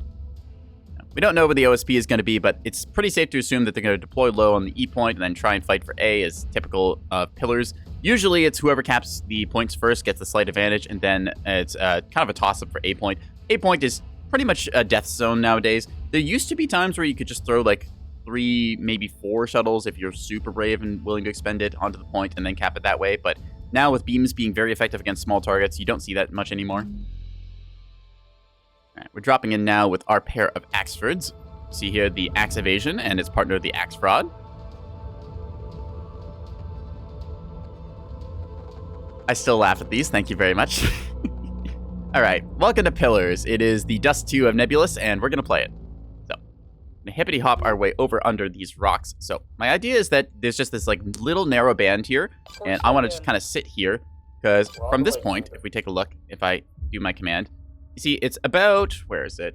10 kilometers is like kind of the max effective range of me. 9 kilometers is right where I want to sit. So this controls the E point. It also controls the A point. And if I'm lucky, I can maybe get some fire onto the sort of B area up top here. So yeah. Killer Banana noticing this. These are my axes. Executing. Yeah, point our nose out that way. So I like this spot because it means that I can duck behind cover if I have to, and it means I'm also covered a little bit from up top, so if I need to move back, I can do that. Gives me control over 2 points. Yeah, it's just kind of a nice little rock that I can tuck myself into. I think that I will point this way preemptively, though, because I have a feeling... yeah, I probably should have rotated the other way. It would have been a little faster. Waiting orders. Oh well, we'll turn the ships around and get going with that. The E point is going to be right in our like effective weapons range. We have, I forget which one it is. Is it you? Yeah, it's you. On the Axe Fraud, we have hidden somewhere on this big old damage control board, which I totally can read. Yes, the spyglass radar. So we're able to see enemies out to like 11.5 kilometers, give or take. Our maximum gun range is 11.25 kilometers, handily. So that said, the spyglass does not provide a great track. You've got like a 40-meter error, and since 450s are not exactly the most accurate weapon system to begin with, you will suffer a little bit to hit targets at range. Ooh, we're seeing an Elint crossfix up there, and somebody's already tracking us over here, so that's very lovely. Probably an early warning radar somewhere. Oop, there's a ship over here. A good early track. I'm going to mark that with an attack ping. The ping tool, I think, is underutilized by a lot of players. It's very handy to just make a sword marker marking where the enemies are, because this way, if we lose them on radar track because of jamming or them shutting down the radars, we still have a rough idea of where they are, and you can preemptively set your heading. Like, if we take a look here, if I set the heading tool, I've got a sphere that I can then set the heading towards. So I'm able to pre-aim on targets there, which I quite like doing. Gonna dip ourselves down a little bit here as our ships get turned around and set right. Interestingly, they see the axe fraud, but not the axe evasion. That means they must have something down low here. We're just gonna order you to halt. Roger that. I'm gonna try and burn through, see if I spot anyone. Unfortunately, I do not. That said, we can take a look up here and see that there is multiple assets out this way. The Elint tracks here are detecting enemy radar emissions, so that's a handy little thing. We can see we've got 2 of them providing a triangulation, so we get a pretty good location idea of where those are. Ooh, that is a container strike. That's something we'll have to contend with this game. Uh-oh. Uh-oh. Uh-oh. We might be down a fleet. That is a lot of containers for a ship that is really not supposed to get containered. Uh-oh. Well, that's something we'll have to contend with. Anyways, we're seeing some other targets over there. Yeah, so that just happened. Oops. Okay, we're gonna just hold our ground here. The E point has been capped. We have the ability to push around, but I want to just see how the battle space develops. I'm assuming that we are now just down like 3,000 points because that was a really good container hit on a sort of surrender CL style. It's called the surrender CL, as we explained earlier, because you just fire off all your missiles and then you surrender. Yeah, this thing doesn't even have the money for a bottom mount. It is not the ship you want to have capping this point. That said, there's still plenty of stuff around the battle space. Loving these high, located brains frigates here. Yeah, they got a missile package, they've got Defender, they've got Pinard. Probably should put the Defender on the bottom so you can face this thing towards the map and just have your chaff box on the other side. But hey, I'm not going to criticize. They are bringing assets that I am not. Yeah. We are currently in the lead by 1 point, which is very funny. So we just got 1 tick for the enemy team did. It does increments of 2. I'm actually not sure why it does that. Like, why does a point increment in 2 instead of just 1? Huh. No, I never really thought about that before. Anyways, OSP has to do something here, otherwise they will lose the game. So we're just going to take a look and see what is about. Ooh, that's a 450 Bulker with missile backpack.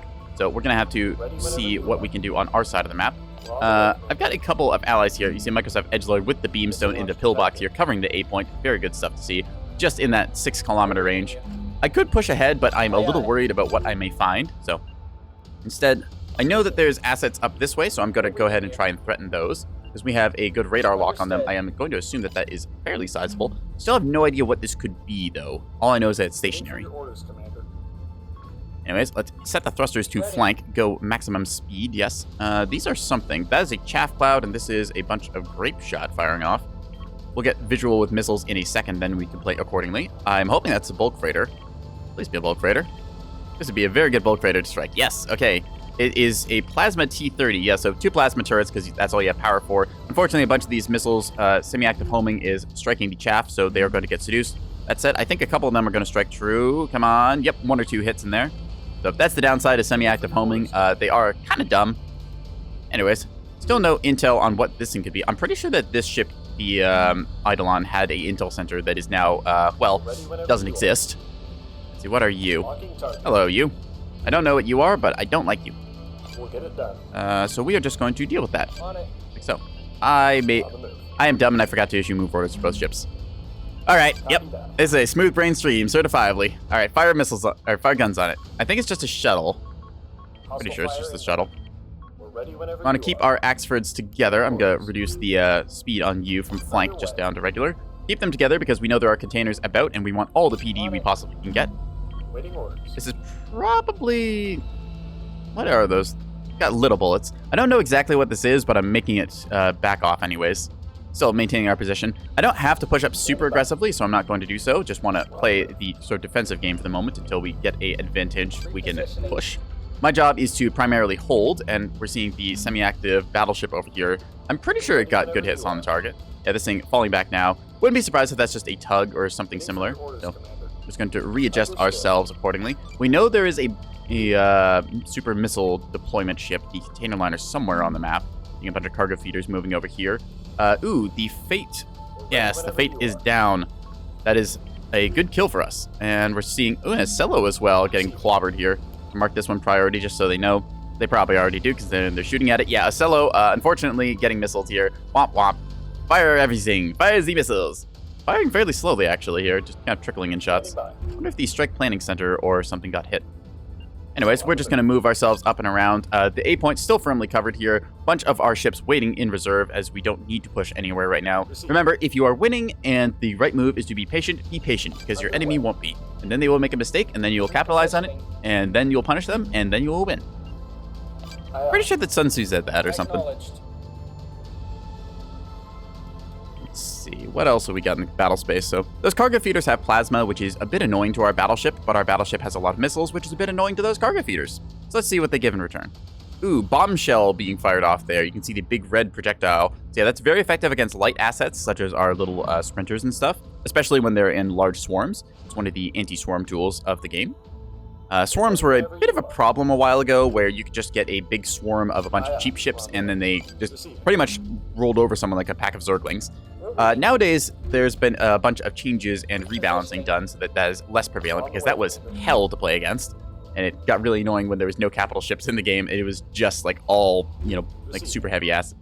Like, there was a point where it was also all super heavy assets and it was just battleships, and that was silly. And then there's the other extreme where the pendulum just like completely flips. It's like, hey, it's all just like little ships. Deal with it. I'm gonna lock onto whatever this thing is. I don't know if it's real or not. If it gets a radar lock on me, then I will know it is real. Now, I've got the bullseye mounted on the left side of this one. Sneaky little position here. I've done this so I can get better defender coverage. Just try and lock onto that. Now, this does not appear to actually be a ship because it does not have its radars on. I would expect with it locked on, it would give radars. And I know there's a container liner on the map. So I'm just going to ask them to RPF 8347 because I am 99% sure that that is a decoy. I thought those missiles were going for it. So let's see. Do we have any RPF? I thought we had some shots somewhere. Maybe not. All right. Well, worst case scenario, I can just fire a missile at it. I'm just going to do that now with a little basic cheap one that I've got. I've got cheap missiles just kept around in the back slots of these X-Roots because, well, literally exactly this situation. Just want to see if I can quickly knock this thing out. I believe this missile has 6-kilometer range. I hope it has 6-kilometer range. We're going to see exactly what this thing is. It's probably fake, but if it is fake, I just spent like 2 points to deduce that. And if it's real, then oh well. See this thing go down any second now. Fly swatter inbound on target. Is it a fake container? I think it is. And it is a fake container. I was right. Aha. So, in this case, ooh, we see a target over there. That is a good thing. All right, there was something up here. Gonna give an attack marker. There we are. And we are then just gonna get ready for a rocket strike coming at us because this thing is going to do just that. We have our missiles on standby, so that should be all good. Hi, you. Fire the spin swatters. Yep. It's got a gun and chaff pods and that. Okay, so we are able to fire missiles here now. Bloop, bloop. These are spin swatters, so it's a fly swatter missile, which is just a cheap thing, but it's got spinning, so I'm able to evade the incoming fire. Oop, maybe. Ah, crap. Yeah, yes, good. We got a hit. All right, we're gonna fire the next batch of missiles against it. And just gonna fire one, should be enough. There we are. They're just trying to go for our point here. Unfortunately, I did not drive them, which I would have loved, but I'm just gonna fire off another one. So now that we know that this is coming, our team can quickly counter it. You see the destroyer down here, able to probably maneuver its way up and kill that. Fire off another missile right into the rock, unfortunately. Wop wop. Let's say it. Shuttle on D. Call it T-20. Rocket. Cat box. Just call it what it is. That is not exactly my problem to deal with. So instead, I'm going to look for stuff that I can actually shoot. Namely, what are you? You are something that is there, and you are sizable and slow by the looks of it. So I don't know if that's an actual ship. Again, a bit of the ambiguity coming into play. I set my thrust a little bit lower. So we do have the A point now, which puts us firmly in the lead. This shuttle will quickly go down to my allies here. Let's look at the overwatching assets. Waiting for your orders, Commander. It's okay, Banana. Ooh, we saw some gunfire coming in. Where is that from? From behind the rock over there we don't have visual on. Excellent. Ooh, container strike on me. All right, cool. Let's see what we got. I'm going to just preemptively activate the omnidirectional golf ball jammer on both of these. And let's see what we get. We're reading you. Shut down this thing's radar, so that way it will all seduce after these ones. Yep, there we go. Standing And then by. shut down your radar, and everything will fire off and hopefully kill these. Right? Ready? Right? Right? Yes, excellent. Woo! I am good at game. All right, you can cease the jamming. Standing We got by. everything we needed there. Oh, there's the second batch. Okay, you are going to just hop into formation with you, Falling into formation. and then we're going to pop some more chaff. Understood. Get our golf ball jammers active. Pop, pop, pop, pop. There we are. Turrets time on target. Disable that, and then maneuver. We're on the way. Ag. Orders. Ah! Ready whenever Shoot your you guns! are. Shoot your guns! Hostile Woo! fire inbound. Ouch! Okay, so we actually took a hit there, but it's fine. Waiting orders. We are good. We have this under control. Aye, aye. Let's just hope that we don't get a third strike, because that would be rather annoying to deal with as we are fixing our stuffs and things. Go cease fire on those. We're reading All right. you. You know what? I've had enough. I'm going E point. Aye, aye. Full burn. I've played defensively. I've done my job. That is totally fake. I'm calling it now because that just doesn't make any sense to be there, and it's moving very slowly in a weird straight line. He's container struck me, and I don't like it. So there. That said, I could also pick off this thing. Receiving. Yeah, we see him. Fire for effect. We're gonna lock onto this guy, and you know what? Burn full speed ahead. Lock target. All Open defensive fire. Range, negative. I have had it with you. Your silliness is no match for mine. There we go. Target is locked. We have our guns on target, more or less. Adjusting our headings now. Bloop, bloop, bloop, bloop. So we're still getting the bottom gun fixed. Just, like, we took a container, but that's okay. As far as point defense goes, we are pretty feisty for that. And this bulk freighter is now rapidly regretting its life choices as it has gotten into our gun range.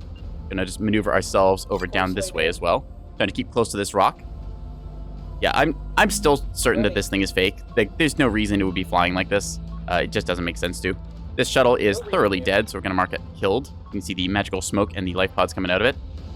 It's going to be a priority target that we fire upon. You can see us getting actual hits here, so we know it's real. Going to just clear our heading order and then set it manually like so, moving our force in tandem. We don't have to move super fast, so we can just give ourselves a break from the flank speed. Flank speed does have a chance to randomly damage your thrusters across the ship, which is something your DC teams have to deal with. Since we are still fixing part of the ship, it's probably best to not occupy them with too much stuff. See over here at the Ocello, I think that got missiled earlier, is coming around the block, so we'll have to deal with that at some point. That said, we are firmly holding onto our caps here as we just recapped the D point, going around with these little three, these gun or missile shuttles. These are, combination. Nice. Orders. Anyways, we got incoming missiles from high above us. Cool, cool, cool. Course laid in. This might be a time on target double strike. We're gonna just execute the Goms jammer here. Halt. Set and pop some more chaff, like so. A bunch of these should go into the rock as we just quickly maneuver ourselves here. There we are. So, see some of these. They're trying for a time on target strike and not having it. I'm just gonna keep my radars on. I'm confident that I can shoot down all of these. Yeah. Come here. Taste my PD net. Uh-oh. Are you good? You're good. Yeah. Double Axford, go PD. Course laid in. Unfortunately, Killer Banana's very silly build is out. Again, very silly builds are fun, so don't hate them too much. If you are one of these like super sweaty tryhards, I understand that you want to play the game like hyper competitively. But at the same time, it's like, this is not the ranked server. This is the fun server. Do silly things. Have fun with the game. Experiment. Still got 30k? Yeah, see, exactly. You did a battleship, you did 30k damage. It's funny. Standing by. Like, if we didn't have experimentation and other silly fun bits, then this game would get super stagnant. Instead, we get silly builds like that. Like how I've got a pair of destroyers that have, like, all size 2 missiles and double prowler drive. And they're basically invisible until they aren't. They're really funny. Are they good? No, but they put a smile on my face. Aye, aye. As this bulk freighter is desperately trying to hide behind that rock, we're just going to head down here towards the E point. I wouldn't be surprised if they have a rocket shuttle or something waiting. I have only got... Ooh, wait, hang on a sec. I forgot I have more rockets. I've got more fly swatter missiles. Yippee! Orders. I've reworked this fleet so many times, I forget sometimes what I put into it. All right, so certifiably silly status is now going to fly at this Ocello that has its bow to us. So we're going to need to load AP into that. Knock him out. We'll just move forward a little bit. About a half kilometer ought to do. There we go. Then we should be able to get a lock on that thing at 9.5 K. We're just outside the lock range for parallax, but at the same time, we've got pretty good track quality, so a couple shots into this thing should do. Unfortunately, it is dead bow onto us, so we can't really get a hit into it. It's not going to move either because these torpedoes. Ooh, yep, CMD torps, wop wop. My PD net has already been tested like 2 or 3 times by a container liner. I would be surprised if they send more containers into me, but at the same time, if they do, I'm not going to complain. Remember when they first came out, everyone called them complainer liners because all they would do is make balanced complaint forms. We're reading you. Out of effective range, negative. All right, so you can see our belly gun that got hit is now back up to 30% health. So it is actually pretty hard to knock out stuff on Axford, especially with a ample amount of restores. Seeing the bulk freighter here hiding behind, desperately trying to pop chaff to seduce incoming missiles, which I've lost track of now. Huh. See, I believe this is the containers out. Yeah, that looks roughly containerish. Kind of a weird launch pattern, actually. Oh, there's a cello. All right. Well, that's something we can take care of. We're going to adjust our heading over this way and then proceed to basically just body that Ocello because I out-ton it. You see this Ocello here. We're peppering it pretty well in the nose. I'm trying to get the 450 knockout shot that it needs to kill, which I think I just did. Yeah, it's dead. Certified. Excellent. This is what you have to do as a gun player with 450. You have to look for big capital ships that you can deliver the knockout blow to because missiles in their current state cannot knock out a ship like completely. They just don't have enough damage focused as single strike to completely nuke a component. That said, this thing's gonna come around the corner, and I don't think they know that I'm here. So, yeah, profit time. We're just going to go ahead and adjust our formation a little bit, put the axe evasion a little bit lower. You know what, actually? We're gonna flip the map over, because we're smart like that, and we're gonna go above this. We're just gonna head this way, lock target, and fire. And this is gonna be really silly when he comes around this corner and realizes that I'm here. Okay, turn off that speed, there we go. All right, and just set up yourself here. Perfect. Ready. And 3, 2, 1, Guten Tag. 0 men. Hello, sir. I've come to talk to you about your spaceship's extended warranty. Course laid in. Yeah, this is not where you want to be. You can see now his gun suddenly, he realizes the danger he's in. I'm not going to bother shooting missiles at this because I know for a fact he's got a lot of point defense. Oh, yep, there's the torps out. All right. Well, you know what? Bring it on, buddy. I've got the counter. It's called Golf Ball. Yippee! And also a lot of point defense. Bop, bop, bop, bop, bop, bop, bop. If these hit, I will be very impressed. Aye, aye. Yeah, not happening, buddy. I need to cancel my lock there. Ready. There we are. Pop more chaff, pop more chaff. Why are these still hitting? What are those? I have so much chaff and everything else. All right, anyways, you're gonna pay for that. Lock that target. Fire! Full burn. Yes, full burn. Daka daka. Anyways, so I think I just took a torp on the nose, and I don't like that, so I'm gonna just shoot you with all this. Like, a lot. Pew, pew, pew, pew, pew. Yeah, this is not where you want to be with an Ocello. Getting shot in the side really hurts the Ocello. A lot of it like a lot of the health of an Ocello is in the nose, which is kind of expendable. Basically, like this entire front section of the ship, you can lose, and then you're still good with the backside. As we see here, though, ooh, that's a little bit painful. Ow, ow, ow, ow, ow. Need to bow tank on that. So yeah, they've come around the corner here. Gonna lock onto that one and fire with whatever we got. Yeah, they got a good angle there. We're gonna split our fire a little bit here. Need to quickly maneuver back into cover. Ouchie, ouchie, ouch. Yeah, plasma is dangerous to us because plasma will strip off our armor. See, he does the smart thing with his bulk freighter where he burst fires us. He fires his weapons and then ducks back into cover to reload and then comes out for another burst. So we're just going to keep our guns firing on this one. Yeah, the Ocello now, unfortunately, is bow tanking us, so I had to switch to AP rounds. That said, we are still firmly in the lead, and I am all set to sit here for pretty much the rest of the game. I have him in comms jammers, which is very nice. I'm going to turn off one of my jammers, actually, so I can pulse fire it if I need to. I've got the other one about halfway done its burn, so this way I'm still jamming, but I am also providing myself a opportunity to put my jammer up without battle shorting, in case he has any more surprise missiles that want to get sent my way. I don't know if there's any command valves on the containers, but I'd rather not find out. Oh, need to stay in formation. Yeah. Anyways, there's the tugboat trying to break off there. Let's see. What do we want to throw at you? I think, was it number 1? Fire your fly swatter spins, please. Thank you. Let's go about here. Bop, bop, bop, bop, bop. Roger that. And me and Nasty surprised, and now we're playing pillars upside down. All right, fly swatters are out. They should be able to hit this thing. The Pavises are very good point defense. Oop, containers incoming. Damn. Right, so he is running backwards now. I'm expecting that bulk freighter to come around, so I'm going to play around that. Because he should be any second now. Oop, let's see. Oop, okay, couple hits there. I don't know. Yep, 1 hit. All right, cool. That's good. RPF now from my allies going to take that thing out handily, so that'll be good. Yeah, I've got that thing pinned behind the rock with my current position. I can actually just retreat here and move back up, which is kind of funny. Okay. This thing is in range to threaten me, which is rather annoying, but let's see. Can I fire more missiles at it? Yes, I can. I'm going to try and fire more missiles and hope for the best. It's just at the best range I got. Oop, crap. Waiting Okay, we might have incoming. We're running out of On the way, missiles. Commander. Yeah, yep, more of those incoming. We're gonna fire our omnidirectional jammers and then just have you in formation so I can quickly toggle this on and off as needed. See, missiles going out above, support secret type. Quickly, Pop out some more chaff here, Send it, quickly. and then fire our point defense and turn off the radar. There we go. Also order the halt and pop more chaff. Everything should go down. Yep, I know how to play against containers. Nice try, buddy. I do actually respect the effort. Their container liner is really trying. Just this is a PD net that has been tried and tested. And it's also just, you know, heavy cruisers doing heavy cruiser things. Fire. You, lock. You, fire. AP rounds, please. Thank you. Just a little nervous about this thing coming around the rock. So, I might maneuver myself to get a flank shot onto it. I didn't see if my missiles hit there or not, but they did get the A point, which is rather annoying. I don't see them anymore over there. Alright. We got the interrupt jammer going once again, which is going to mess with these guys.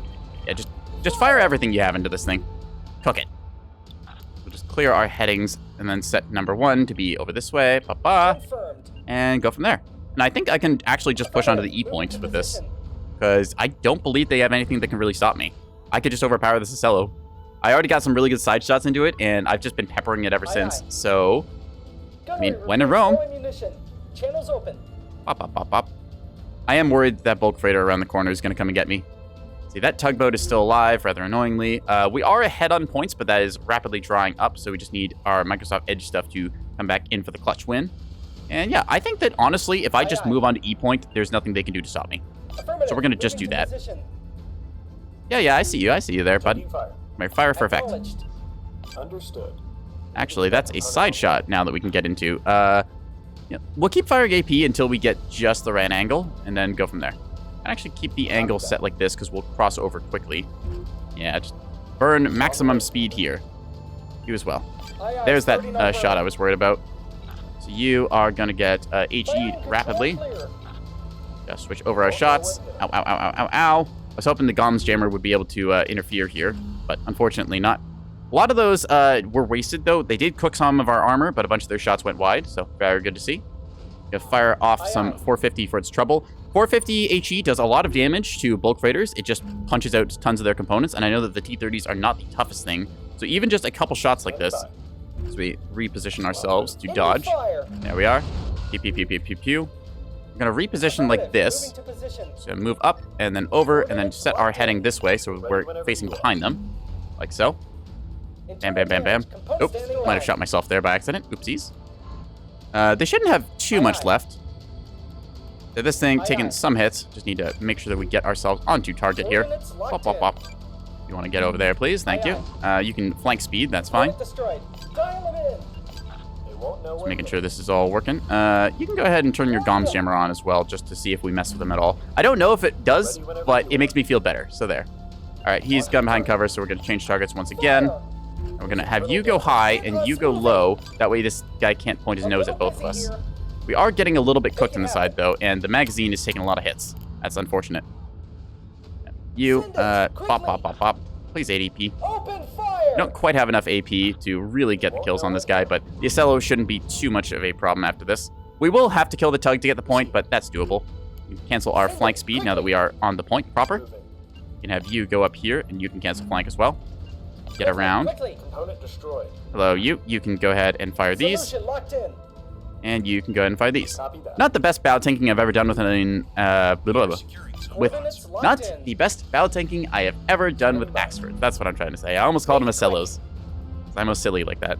Yeah, you see the tugboat trying to hit me with the 250 casemate, which is annoying, but, like, it's not going to kill anything essential. I've got, like, a knocked out gun plotting center, which I can live without, because at this range it doesn't really do anything. We're just going to keep ourselves around here and just kind of go and have a good time. Do I have any chaff left? I have 1 chaff. Okay. So I may over chaff a little bit, but I think it's worth it. My main goal is to knock out the Ocello here, in which we have just apparently done? Nope, not quite. You can hear the alarm bells when it goes down. We've drived it, which is very good, so we are able to get behind it and hopefully mitigate some of the fire it's given us. Just pew, pew, pew, pew into the side of it. With any luck, I knock out the mag, and then this thing stops firing. Instead, that bulk freighter is still alive, rather annoyingly over there, so we'll have to deal with that. I'll head to the top here, because I think I can just barely get an angle on it while still sitting on the point. That said, I'm going to have to kill these somehow, which will be annoying. Would you please just perish already? I'm fighting this because I am confident my teammates can kill off the other assets, but to do that, we'll have to just kind of get there. Yeah, interrupt jammers. I'll just keep firing them. Why not? If it's annoying the enemy, you're doing it right. See a bunch of shots aiming true right for where I want them to be. I think I could knock out its drive, but we're also kind of just peppering across the entire ship. I could manual position fire, but I don't feel like doing that because I'm lazy. Would you stop that? Like, sir. Receiving. I just want this thing to go down, okay? Receiving. Alright, fine. Gonna make me target you instead. Alright, come here. Gonna adjust our headings once again to face that bulk freighter, because it's like the only real threat to us. See us getting the A point now with the little cap ship that could. They're trying to T-30 it, but not having any luck. We are holding the point here. I am a little worried about a drive debt now that I think about it, because I am firing a lot of shots into this thing. That said, it's still not dead. Or is it dead? There we go. It's dead now. Cool. You are dead. If you want to just target you, and then clear out this point, please. Thank you. Let's fire one of our fly swatters and see if this hits or not. I have no idea if this will work, but we're going to try it. Fire the size 1 missile and see if it loops around or not. Missile reserves are low. It's right in their point defense range, but there's the off chance that it... Nope, never mind. Waiting orders. Bit interesting. It didn't look like it ever got shot by the gun there, but I guess the graphics are a little bit off. Anyways, we're just going to fire on these ones. They are clearing the E point, which is good for us. I don't believe that they have anything that can really contest us now. Yeah, that thing's just getting bopped in this backside. So we are overkilling this heavily because, I mean, hey, it's 450. This is the equivalent of killing a rat with a shotgun. It's way overkill, but I'm loving it too. So we're just going to sit here and then do our stuff. A bulk freighter might be in range any second now, but I do want to make sure that these things stay dead. Yep, okay, that one is hard dead, confirmed. Yep. Now my lovely little escort allies have showed up. Thank you, Microsoft Edge, for killing off these little things. Let's say that 1, 8, 9. It's all yours, Edge. Yep. So there we go. E point is secured, just like we said. We sat in our little rock, and then we did our thing well, and that goes there. We're going to send ourselves up over here, and then going to send ourselves up over here. That way we get a 2-angle bracket onto that bulk freighter that's trying to get to A point. We're just going to not let it live. Aha. Underway. I do enjoy being kind of the big brother fleet for a bunch of little cap ships like this. Like, they kind of hang around, and they'll take out the little things, and I'll take out the big things. It just feels really good working in tandem like that with other people. It's also very fun to be the, like, just a little guy, you know, he's just a little guy. You've got little torpedoes and little back of guns. So you're like, hey, can you, like, knock this one over for me? And then your missile strike player looks at it funny. It's like, ah, yes, I can do that. And then that ship doesn't exist anymore. That feels good. All right, our comms jammers are not really under any stress right now, so we've got to turn them off. Let's see, where? That's a tug. Okay, we have got a 4-point lead to the OSP's 1 point, so I'm pretty confident with us here. There's the container liner. Is it out of boxes? It is. Wait, no, it's still got some. Okay, so we could kill that. Hope and Seethe, a name for a ship if I ever saw one. All right, well, tell you what then. They're going to the Seethe point, so will we. Underway. You are approved for maximum speed. Go for it. Yum. As for you, you can just go up, I think. Up is a good place to be. Actually, just having you go towards the A point is fine, because that way you'll get the angling anyways. The cargo feeder over there, which is killable, technically, but a little bit of a pain in the ass to hit. See us getting now some shots onto that bulk freighter, which is not going to last very long under sustained fire. Bulk freighters, they pack a nasty punch, but against, like, a sustained capital like the Axford, they don't have the ability to hold up. They just don't have the necessary armoring and tankiness with the kind of, like, front-mounted auxiliary steering tanking that you do with these to really sustain. That said, when they come around a rock and blast you with all their guns, they are a very nasty surprise. So it's the difference between, like, a sustained fight versus an ambush play. We're maybe clipping a rock here, so just kind of maneuver ourselves a little bit over. That said, it can also be the, like, unkillable machine when you see a bulk freighter that just, for some reason, simply refuses to die. I'm not sure if that's just, like, an ambient particle. I think that's just ambient particle. Now that I look at it, Pillars is actually very messy. I mean, look at all this dust and rock and stuff kicking around. Like, somebody get, like, a vacuum cleaner in here. All right, so that ship is now popping life pods. So we hit all the critical essentials. We're going to cancel the lock orders and such. We're going to look over at that container liner, which has decided to exist in the same continent as us. We'll get it done. And we're going to remove it from existence. Yippee! On it. Set ourselves full flank ahead, lock on target, fired your guns. The cargo feeder is actually a threat, but that container liner threw boxes at me, so I want to throw boxes back. Except my boxes are 450 millimeters and explosive. Bam, bam. Bam, bam. Standing by. See, this thing is just out of range, but I think I could also That is get in way there out if I of just range. duck down a little. Course laid in. Yeah, doing the trigonometry, I should be in range. We do have a tugboat, unfortunately, capping D, but that thing will get caked off by, yeah, it's getting royally caked by RPF. It's fine. Orders, Commander. We're just gonna fire on this thing. We have a lock. I hope you have boxes. Surprisingly, still missing at this range. You know what? Given the state of the game, I'm just gonna go ahead and repair like all the random crap that I have because I don't expect to live much longer. And if I get any more buff modules, I am happy. So yeah. Missile, ready. Oop, missiles? Missiles? I don't see any missiles. Being jammed. All right. Starting sifting protocols. Anyways, down here on the point, things are a little bit messy as they're trying to take the cap back, but we still do have a pretty significant lead, 950 points, so we only need just a little more to win. Let's see, the Copen Seed is eating 450, just the way we like it. I'm going to sit on the A point, that way I've firmly secured that we have this and this point. They should not have anything to back cap over here, just seeing life pods go off there. I'm going to mark that one killed. Waiting for your orders. Sometimes life pods don't register for some reason, just a little bit of intel inaccuracy. Waiting orders. Anyways, I don't think you're dead, so we're gonna make you that. Got him in our sights. Hello, you. That is way out Alright, of our your range. heading is set weird, so we're gonna set it this way. There we go. And now Daka Daka. Receiving. And we'll just fire on you, because we can. The container liner is unfortunately hiding. I think I've knocked out the container liner and missile banks, though, so it shouldn't be a problem. Just go pew pew pew pew. Reporting. Component repair. Receiving. There we go. Components have been repaired and stuff. Component destroyed. Oh, it's interesting. They say component destroyed sometimes when they fix something. I still don't know why they do that. I assume it's just pulling the wrong audio file, or it's realizing, hey, this thing is like not fixed or something. It's kind of strange. Receiving. Anyways, we're just burning our way towards the C point. I don't think A is necessary for us, so we can just go this way. Yeah, we're gonna win in like what's it? 6? No, 3 or 4 more ticks. Actually, I think 2 now. Ready whenever you are. I'm good at math. Yep. They're calling GG. We're going to say the same. And yeah, that's how you Axford. We withered the storm, we played our front line, and we were patient, and it worked well. And shout out to my teammates. The battleship was incredibly silly, and I liked it. It did 30k damage, apparently, so that was great. We had various little assets. Even though we lost our missile strike cruiser at the very start of the game because of good container play, we did have still like radar assets around the map keeping us informed, and then Microsoft Edge coming in with a whole bunch of the little cap fleets. So yeah, I'm glad everyone on the team did well like that. It was great fun.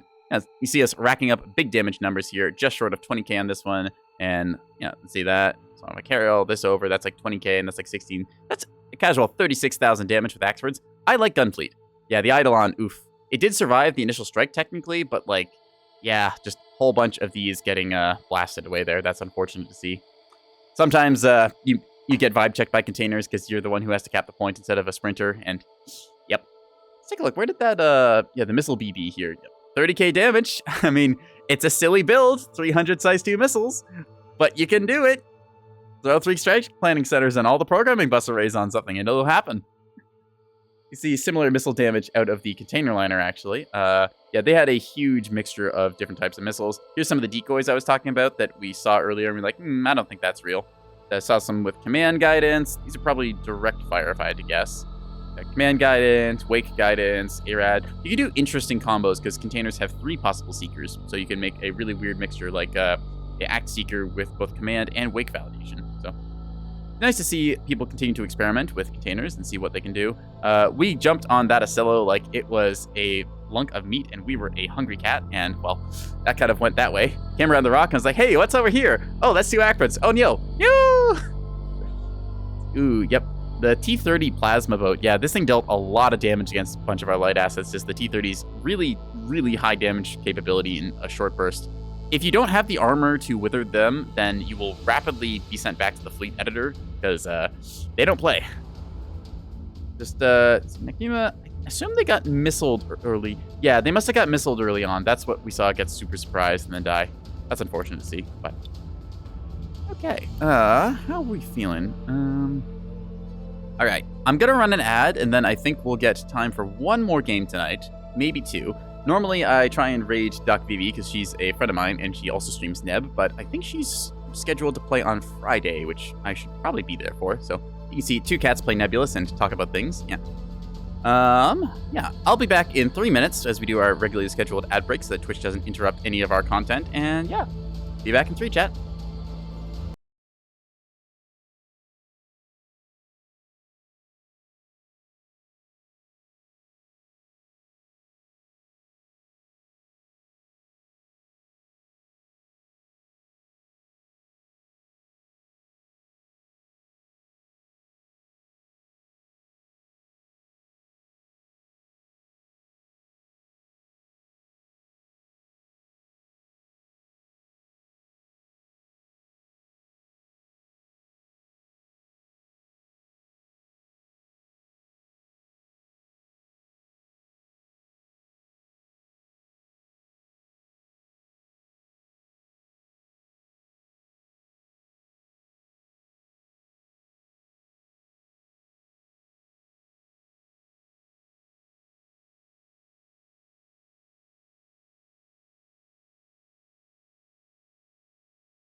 Alrighty, chat.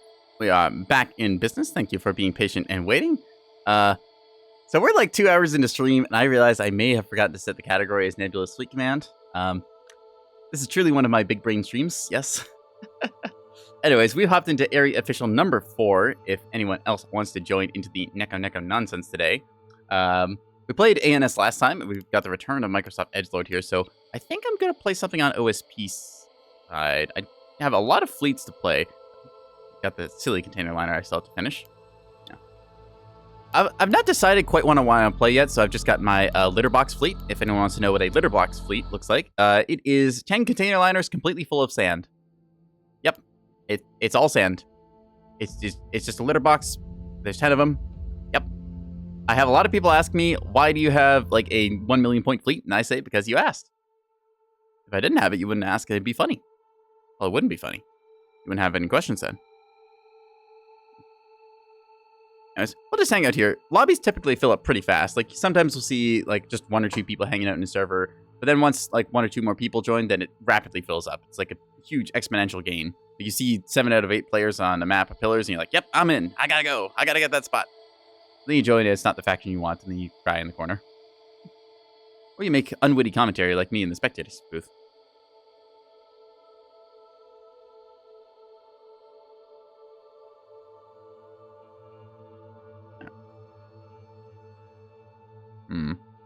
You know, we could do some silliness in the editor, now that I think about it, because we've done a couple things earlier. There was one fleet I was trying out here, which I'm quite happy with. Let's just go and take a look at this. So this is a weird thing, but... So I've tried doing 450 on the one side of the bulk freighter here, so it's got a lot of DACA power against big capital ships. But on the back side, because I had space, I decided, hey, I'll try and put the T-30 turrets on this thing. So this gives me a mixture of both 100 and 450 mil.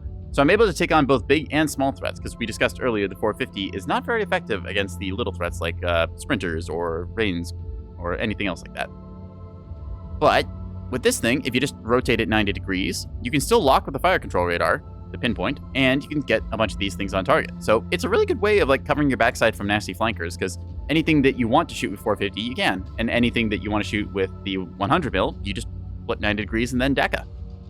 Yeah. I think we'll play this. I don't know if I'm like a 450 super enthusiast or what, but I just typically tend to gravitate towards it because I like to see the big guns go boom. I could also play 250, which is very fun to see spew fire. I played ANS. I played ANS last game, so... Like I said, seeing the teams stack in here and just everyone hippity-hop around. We'll see how it goes. We got 7 out of the 10 players that we're expecting for this, so should be pretty fun. Audible down there saying everyone loves OSP. I found that it seems most of the time ANS fills up first. I think it's just because they're the tutorial faction and they were added long before OSP was. So a bunch of people like their ANS builds more.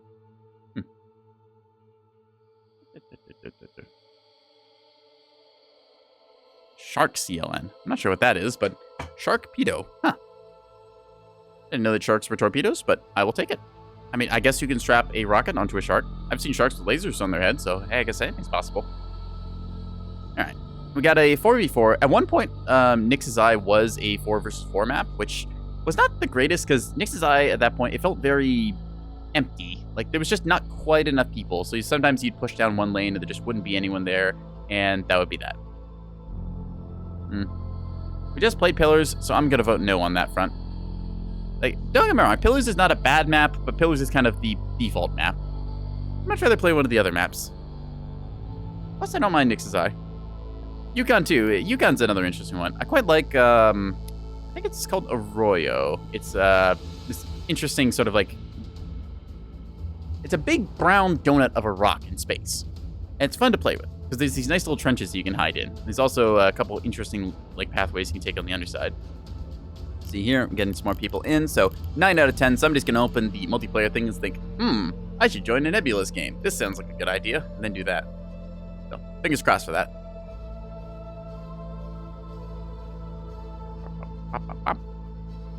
Wait for our last player. You can see Techno in the editor there with the purple. There we go. One last one. Hopefully they'll swap over to OSP. Sometimes people join and see that the ANS is full and then leave, or see OSP is full and then leave because they want to play their one faction's fleet. But like I said, you see just people pop in, pop out, and that. Anyways, I'm just gonna hoo. I see what they mean now.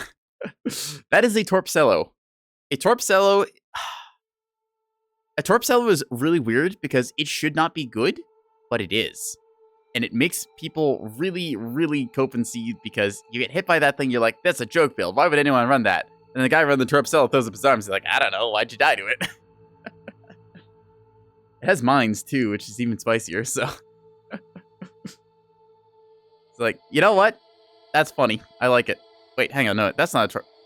Oh, they do have a container liner. Oh, I cannot read names. Wow, I am just incredibly dumb today, like more than normal.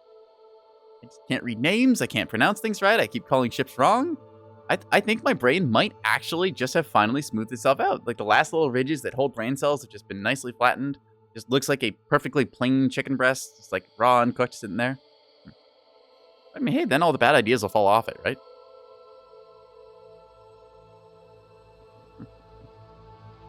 Actually, part of me kind of wants to play 250. We'll see.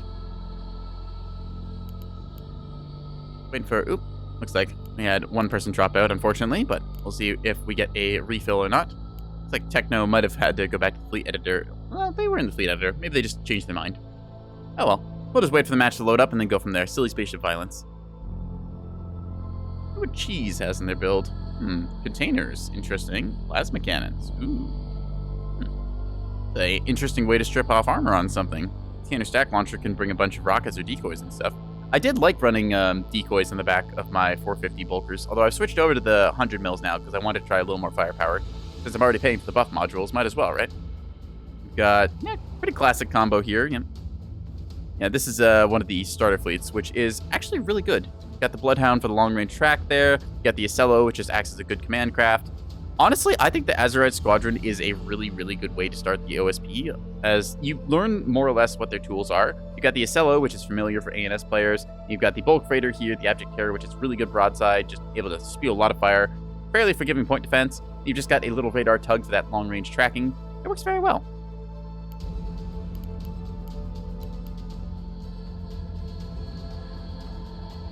We need an OSP. Hey, Technododo has returned. 0-point fleet. Interesting. I don't know how they save that. I don't think you can do that. Interesting. But all right, either way. Here is the fleets. Here's what we're doing. Techno's got our container liner. We've got a Torpcello. It's going to be fun. Oops. I tell everyone to ready up. Got some big names on the enemy team. We saw Microsoft Edgelord being very good last game with the little shuttles and stuff around the back. God, I did it again. I called a sprinter a shuttle. Yag! I keep doing this. I don't know why. We got Jordan. I believe Jordan likes battleships, but I could be wrong on that. That's Biff, who, I mean, I always find the Biff logo really funny. It's just like that big smile expression. These guys like, Biff. We'll see what we get from them. Some players are just known for playing like certain builds. Other players are just known for playing silly builds.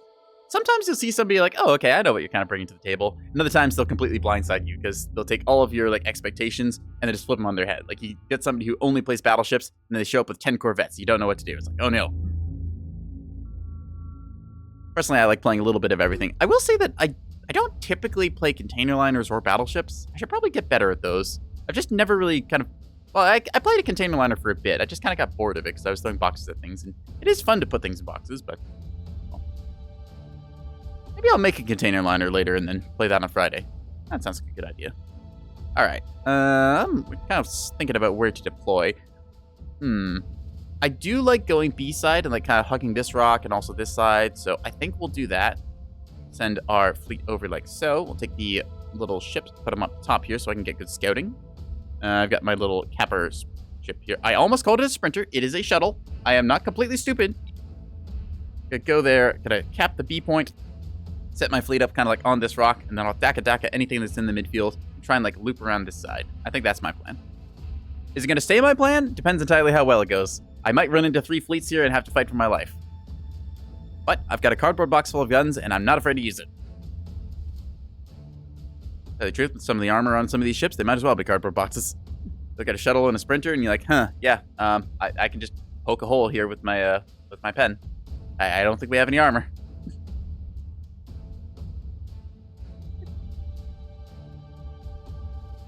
Techno Dodo knowing how to play a container liner, which is to not be seen. You have to do the whole hunting Red October scenario with that. You gotta hide yourself as best possible, and then when they get a rough sense of where your container is coming from, they just go zooming off to another point. What the long haul drive is quite good for right now, because it has very fast acceleration and very high speed. Deploying in our little formation here, we got our two container... Let's call the container lines. I really cannot say the name of ships today. We have our two bulk freighters, my silly little Catboy face on the side, big old 450 guns, 8 barrels of love on that at the ready. See some enemies deploying over there. That looks like 3 CLs if I had to guess. I'm going to signal a warning over there. Say that. Yeah. Gonna marker that. I'm pretty sure that's 3 CLs, just given the formation and nature of them. But there's the off chance that it might be something sillier. You'll see. Moving to that position. It's a bit of a weird path, but I'll fix that in a second. We'll have you move over here, you move over here. Now that everyone's in motion, let's get ourselves fixed and set up. We're going to set our guns to hold. That way we don't do any silly fire shenanigans. Set our headings ahead there. Good luck, have fun and all that. Good-natured, good sport. Let's actually fix that weird path that we drew earlier. Go like this, and then like, I know about here-ish looks good, and then how about there? Heading there now, That looks Commander. more or less a straight line. Good enough for me. Orders, Commander. Yeah. Anyways, let's turn on our early warning radars and just get a sense of where the enemy might be. We've already got one active here, so we can be the other early warning. Early warning radar, very good tool, although it does give you a very bad quality lock. It has like a 200-meter error, so if you're trying to fire at early warning radar locks, you're just not going to have a good time. That said, if you look at the size of the big blue cone giving us radar returns, it's very, very wide and reaches very far. So it's good for spotting. That's why you want to use it in tandem with the R400 Bloodhound long-range track radar, which is a very narrow beam, as we'll see here. See that little tiny beam in there. So between the two beams, you got the big search one, and you got the little spot one. So compare this to the Alliance Navy's omnidirectional radar stuff, like how we've got our Huntress radar module here. This detects everywhere around us, which you can see kind of with these green lines here representing the spheres. It's a little hard to read the TAC map. Actually, wait, hang on. Send traffic. There it is. Yeah, so you can see it's the blue sphere, actually. The green sphere is... I forget what the green sphere is. Is that the gun range? I think that's the gun range. No, it's not the gun range. Red is the gun range. What the heck is the green sphere? Yes, Commander. I don't remember now. I confuse myself in my own analogies and explanations. All right, the spheres do things, yes. Blue sphere is how far I can search with radars. So I get this kind of like display area. If I see something big like a heavy cruiser or a battleship, I will spot it because I have an adaptive... I don't have an adaptive radar receiver on this thing. Crap. I did double track correlator, so I have good track. Crap. All right, there's a chance I might see something. You know, I'm just gonna stop trying to explain so much of my stuff here while I then... Yeah, I'm just gonna stop. I put an egg on my face with this entire analogy multiple times, so we're just gonna hold off on it.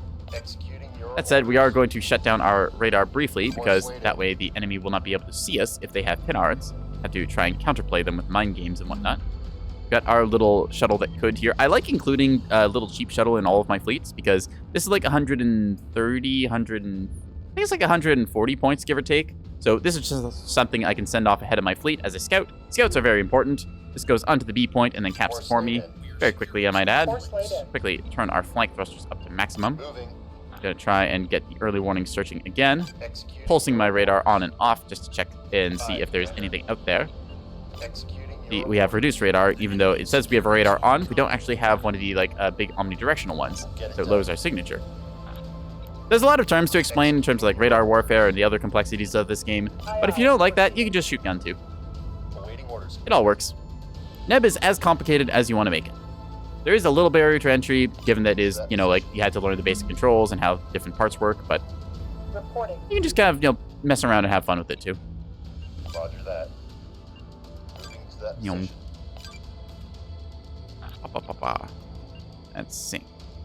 I'm setting a ghost fire order here, which is just with my weapons set to hold. I'm telling them shoot that point exactly in space. This way, if there is ships there, then I can quickly adjust their aim accordingly. That way, they're already kind of pointed the direction I want them to be. Set them to flank speed so they can go super fast. Do another search over here. Didn't see anyone yet.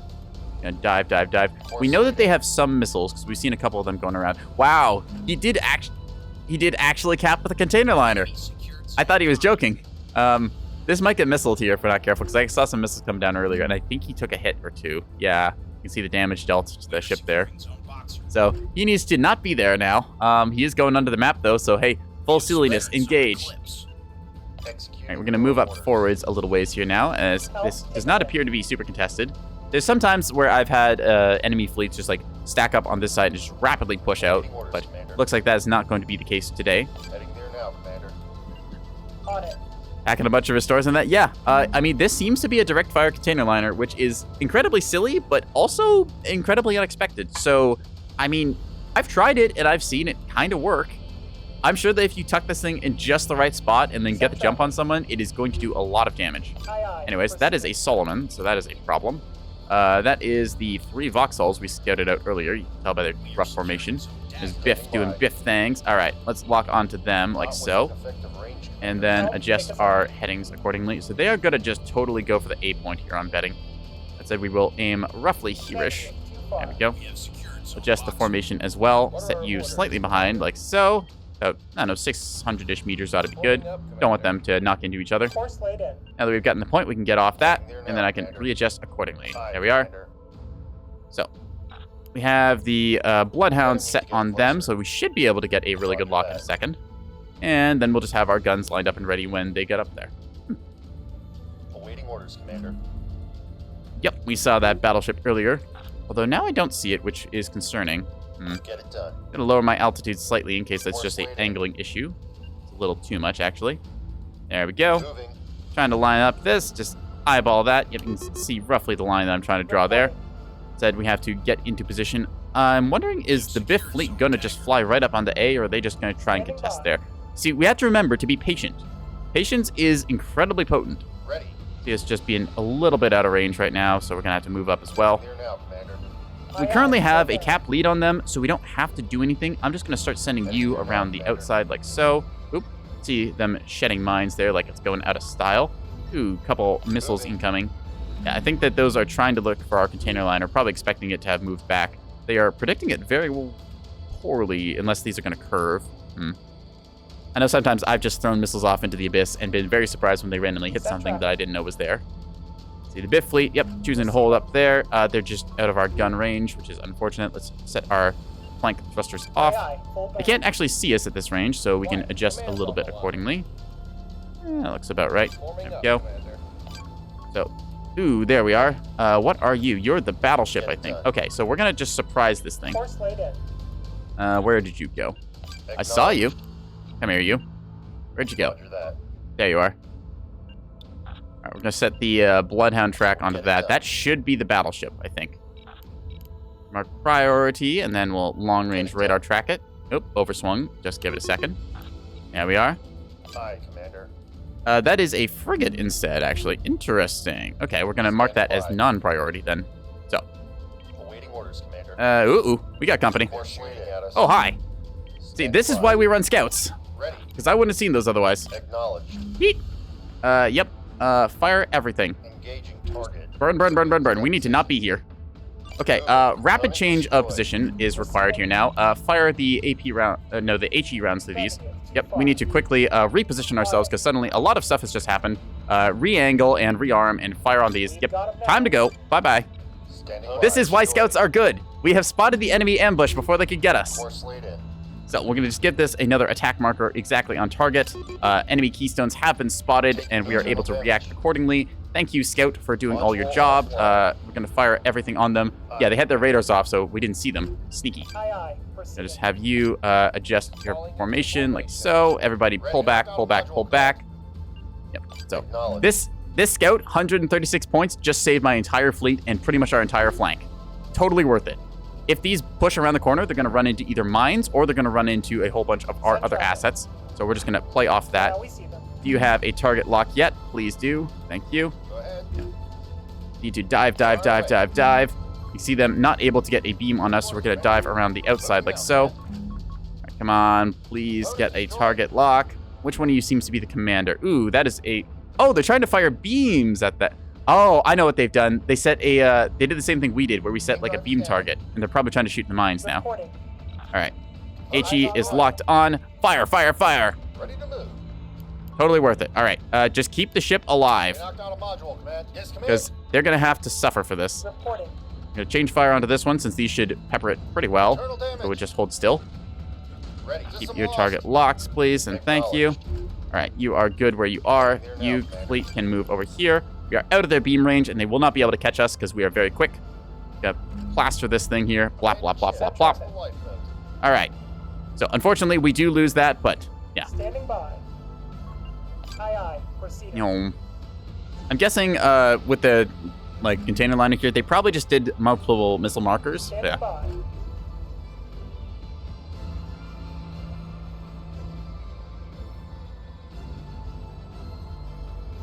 I'm betting that because they scouted the container liner down there, you know the speed roughly of a container liner, and when you get like a random shot, you can try and check. And then once you see it, you're just like, oh, okay, I know where you are. You do what I did, which is do the attack marker, and you just kind of reference off that. I'm betting that's how we lost our container liner, but Send we'll have traffic. to see. Reloading our guns here. You know, Course laid in. let's see. What else have we got? I'm going to sweep the early warning radar over this way to try and get a sense of what's in the middle of the map. We have one watching it, but I want to get another fix there. Hey, Crimson. We are doing pretty well. Oh, crap. Oh. That is why you do not lose your antenna in the middle of a minefield. So literally all of the mines that Cello just dropped all went onto it because it stopped Send traffic. transponding, saying, hey, I'm a friendly, hey, I'm a friendly. Yeah, anyways, now we're fighting beamstones, which are taking a lot of hits. I want to try and knock one of these things out at the very least.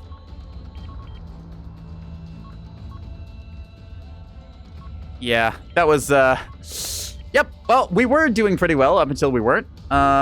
Such is the story of my life. Anyways, we're just gonna keep ourselves moving around like this. That is unfortunate, to say the least. Dude, you're shooting hybrid missiles at it. My guy, it's dead. It ate an entire minefield. There's no more ship left here. This thing doesn't exist. Like, it's gone. Receiving. Okay, so that one is dead. We're gonna fire on this one next. Yeah. Course laid in. This is, so we have pretty much killed this one. It's not officially dead. It's just not under command. The Loud Wife. Huh, interesting. So yeah, they're pulling back now, which is our cue to advance. So we will do just that, setting flank ahead. We're going to chase after them. Yeah, Keystone's very good on the ambush, but in the open lane that we've got them in, they are not going to be the choice of device. Let's see. I'm going to try and hit this one. I think I can get range on them. Actually, I can probably get you. You're just a little bit closer. Let's go ahead and move ourselves right about there. Oh, lost them. Interesting. Research. Huh. Those have very thin narrow radar profiles. Okay. This is why we have to set our markers and stuff. Interesting. There we are. Awaiting orders, Commander. Okay, let's set a attack marker on you. Yeah, that's got a very thin radar profile, because I should be able to see that, like, normally. Huh. Early warning radar. Let's check that Bloodhound. See them splitting off here. Just gonna manually fire it. Now, there is this Solomon down here, which is a problem, but it's getting plasma, so it's gonna be occupied for the moment. We might have to turn and burn on that. I want to... Okay, these are just gonna get away for now, so we're just gonna transfer our aim over to this one and lock on with our guns. There we go. And just make sure our heading is set correctly. We'll make sure that this one is, in fact, dead, rather than mostly dead. Still, I'm actually gaining. Yeah, we are gonna keep going on them. I should be able to get this. I say should because I'm not entirely 100% certain, but they can only move so fast, right? They are burning along at 30, and I think that they are moving away at about the same speed. We are in gun range. Fire, fire, fire. I can just barely hit that thing. Ooh. Bam, bam, bam, bam, bam. So, on the other side of the map, things are happening here. That's quite the missile blob. Okay, those Vauxhalls that we saw in the middle of the map have rotated over and are firing missiles. It looks like they had torpedo backpack. Yeah, that's a 5-kilometer mace, active radar. You can chaff pod those, but looks like they're just taking it on the nose of the tugs. Let's Let's see. Did we get any hits on that? Yeah, we got some hits we saw there. Question is, though, how much can we get before they are gone? We have to be careful about pushing around the corner here, so we're just going to stop right now. I have the battleship in the broadside, though, so hey, free real estate. Gonna quickly turn ourselves like so, shut down the flank engines as it is overkill. That is a issue. Sensor interference will be jammed. Sir. Acknowledged. Rude. Can't target them. I am annoyed that I can't actually see that, Aye, aye. because I should be able to see that, and I was just a little too slow to lock it, but oh well. This will be fine. Yes, Commander. She'll be right. Nothing has ever gone wrong after I've said that sentence. Aye, aye. Yeah, lock on target and fire on the Solomon. Should get this thing right in the broadside, and it's getting plasma cooked, so HE will punch right through its armor that it does not have anymore. Help And yeah. fix it. Catboy OP, please nerf. Catboy is dealing with things. I've got missiles, and I've got beamstones, and I've got enemies abound, oh my. Yeah. Take a look over this way. Executing your order. Would you kindly fire on that? Solution Oh, or taking fire hard. trigger. Attempting to turn You. them off. No, wait. You? You. Yes, you. Negative. Not Lock on. Fire everything. Solution Not locked those. in. Cease firing. Fire We those. see them. Fire. Yes, there we go. That's what we want to do. Aye, All aye. right, we're good. Proceeding. They are locking on. Okay, what? Rails? Coming. There's rails? Why do they have rails? And where? Was that from above? All right, well, either way, this thing is going to quickly vibe check because, hi there, I have 450. I have to worry about those beamstones getting back online. I don't think this one will, but there's still the chance of it. Reporting. Anyways, this thing is getting well peppered, so that's great. Let's take a look around the battle space with our early warning radar, make sure that nothing else can see us. Uh-oh. Standing by. This is going to suck. You know that moment where you just see an incoming missile strike and you think, huh, this is not going to be fun. Yep, that's this moment. Those are getting closer. All right, time to go. They're doubling back on us. Out of missiles, Commander. Yep. Moving. What are these? Let's... they have beams. Crap, I did not realize that was a Solomon with a beam. Time to leave. Well, we gave him some. Now we just need to pop all the chaff we can and hope for the best on this. Luckily, they're firing on our backside, which has a whole bunch of grape shot. So, with any luck, that will work. Quickly go on to you. Send your traffic. You'd be so kind as to do this. I'm glad for the clips. That makes for easy content on my part. Thank you. All right, luckily we have managed to take care of that. Attack. Grape shot actually hits. Yeah, sometimes grape shot does actually hit stuff. It's incredible. All internal damage. I don't like how those are getting closer. Okay, so we know they have a beam, and that is a problem. We need to just quickly fix our ship, and then go from there. You need to not be here anymore. Ugh. Moving Used to not be complete dead weight. Yeah, grape shot was weird for a while, and then it got good, and then it's like, it's kind of at a weird spot right now. Okay, so we're losing a bunch of our stuff. That's fine. Standing by. We still have all the essentials. We don't have the essentials. We still have all the essentials. It just lightly tickled us. We just lost the track relators. Ready. Who has a stupid rail at the top of the map? Who are you? Acknowledged. I know you're out there. All right, we have to set our angle here preemptively, Solution locked in. and we'll cancel our flank engine so we can Aye, recover aye. a bit more. Confirmed. There we go. Yeah, unfortunately, we have been pushed off the rock here, which is rather unfortunate, but Standing by. the battleship is still yet to come around the corner. We have our ally here, so we should be able to take that BB, I think. If we get the little T-30 plasma combo going, then we should be able to do it. Wait for them to come up to us. I don't see them up there, which is rather annoying. All right, sweeping the early warning around. Let's see, where are those destroyers that we saw earlier? Roger that. Just realign my stuffs. Reactor out. Go. Drop it. Oop. Oh, crap, we're out of power, unfortunately. All right, well, we can see there's the one ship called the Loud Wife, which, Generators restored. oh, right, because we were out of power on those. Got it. All right, well, either way, we don't see them here, which is fine. Heading there Totally. now, Commander. Send Not traffic. concerning at all. There's Course laid in. beamstones skulking about, and I don't see them, and I don't like it. Moving to that position. Aye, We've aye. got ourselves pre-aimed on that battleship. If I just take this angle wide, I Course laid should in. be able to fire on it without it hitting me. We are not tracked on radar currently, which means that none of them are close enough to see us, but I'm still paranoid as hell because I know that there is something over this way. Aye, Commander. Sweeping with the early warning. All right, there's the enemy there. Traffic. You there. Lock. That's the wrong angle for us to be at, but you know what? Screw it. It's good enough. Fire for everything. Actually, that's not the... Yeah, I just realized we're facing this thing bow on. It got plasmid, so we should be able to do some damage, but the beam can't hit us. This is fine. Send traffic. Enemy fire. Just gotta Aye, quickly aye. position Confirmed. myself like that. There we go. Do a little sweep of the radar around while we're busy. Acknowledged. Bam, bam, bam, bam, bam, bam, bam. HE doesn't do much to the nose, but it did eat plasma, so it might. There's that stupid rains with it. I want that thing dead. All right, so you know what? We're going to do our special trick, chat. We're going to cease our fire. We're going to roll our ship like so. And then I'm going to give that thing a big old load of HE rounds. Yeah, actually great. No, HE. Dose, yes. You're going to lock it, and we have both of them locking, so there we go. You're going to dive, dive, dive. You're going to move. Search radar, rotate. Still see it over there. Alrighty, and go forward. Go forth, do a crime. Course laid in. I do like flipping my bulk. God damn it. Alright, you know what? Fine. Eat this. I don't know if this is going to work or not, but we're going to try it. I've yet to test this thoroughly, so. Gonna fire all of our guns like so, and then like so. There goes cease fire, and then we'll rotate back and hit it again. I still don't see those other ships on early warning, so I'm assuming the beamstones have backed up. Then I'm gonna turn and hit this thing any second now with more of our gun. I don't know if I actually got through that or not, so time will tell. What the heck is that? Face that. Apparently there's a missile. There is missiles. Oh crap. Yeah, fire your big guns, please. Thank you. And we'll just clear our roll now that we can return to normal. Microing bulk freighters is better than it used to be, but it's still one of those little bit hectic things. So let's just lower our speeds. We don't need flank on right now. Big missile volley coming in here. Let's see. Pop, pop, pop, pop. We're not doing too much. I think a bunch of these are bouncing, but yeah. Could not do this level of button mashing. Don't worry. This has only been like, I don't know, 800 hours of me suffering to get to this point. It is doable, and it's kind of neat to see the tricks you can get to once you've played the game for a while, but anyways, what did we want to do? They're all going after it. Okay, cool. Well, tell you what, let's do it again. And I'll do it again, chat. Send traffic.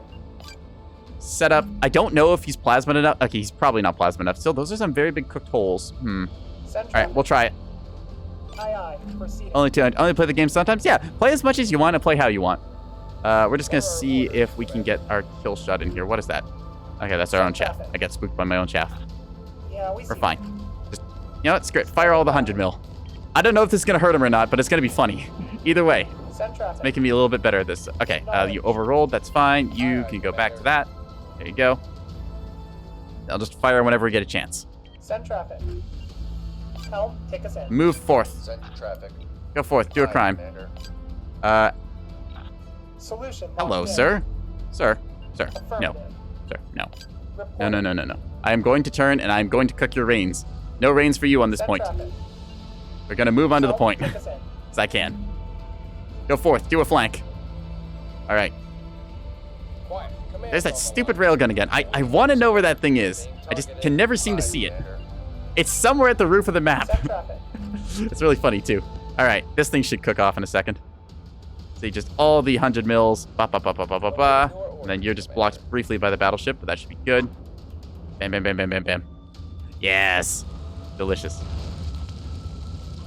There's the alarm bells. All right, you're going to cease fire. Then you're going to return your roll order to natural. You're going to move over this way. You are going to be marked as killed. And we're going to rotate every ounce of fire we have into this thing. So they're going to try and beam us. In return, we're just going to keep running. And then do sealingness. Yeah. This thing is immobilized and has been dead for a while. I'm going to assume it's the same. I'm really surprised the beams did not try and push up with this thing, but hey, whatever. Uh-oh. See, this is why we have two reactors. So I can turn off the radar here, and then the other one will provide power, even though I am getting shredded. Fire everything. Uh-oh. My everything is rotated wrong. You. Quickly, turn. We'll have to do a tricky maneuver called reversing, so that way we get just the right angle on them. They could battle short the beam, but they're getting cooked from the other side now, so our plasma guy is doing his job.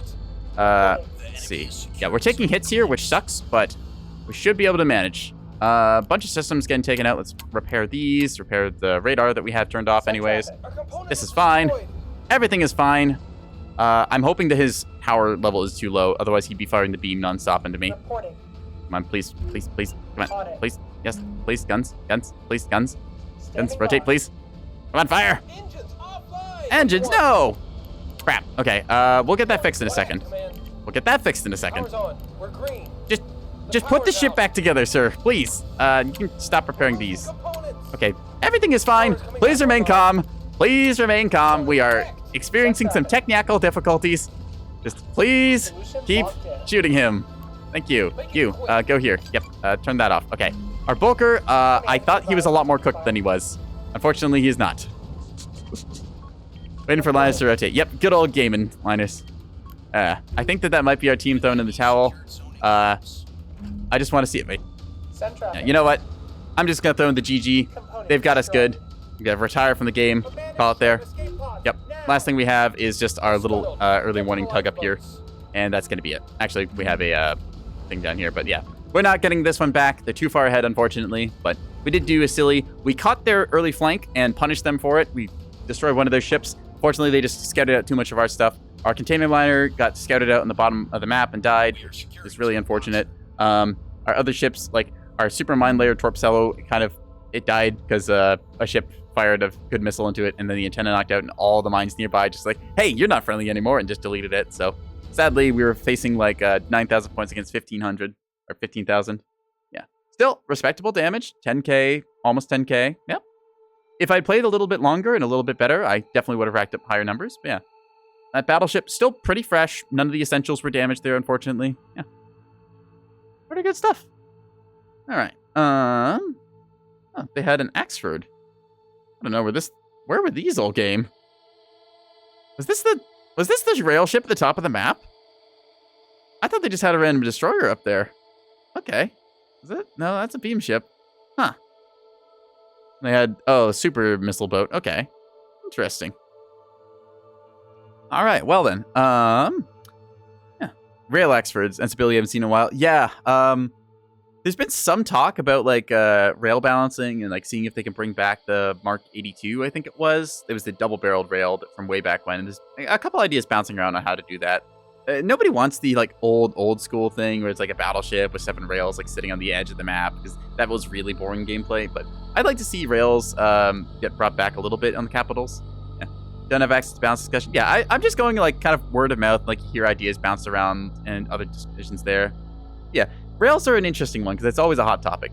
I think that rails are in a pretty good spot right now because they inflict a whole bunch of debuffs, but they're not the same as mass drivers, which just do a whole lot of damage. One idea that I think would be really funny to make mass drivers more fun than they are right now is to take the current mass driver, half the damage of it, but multiply the knockback by like 10.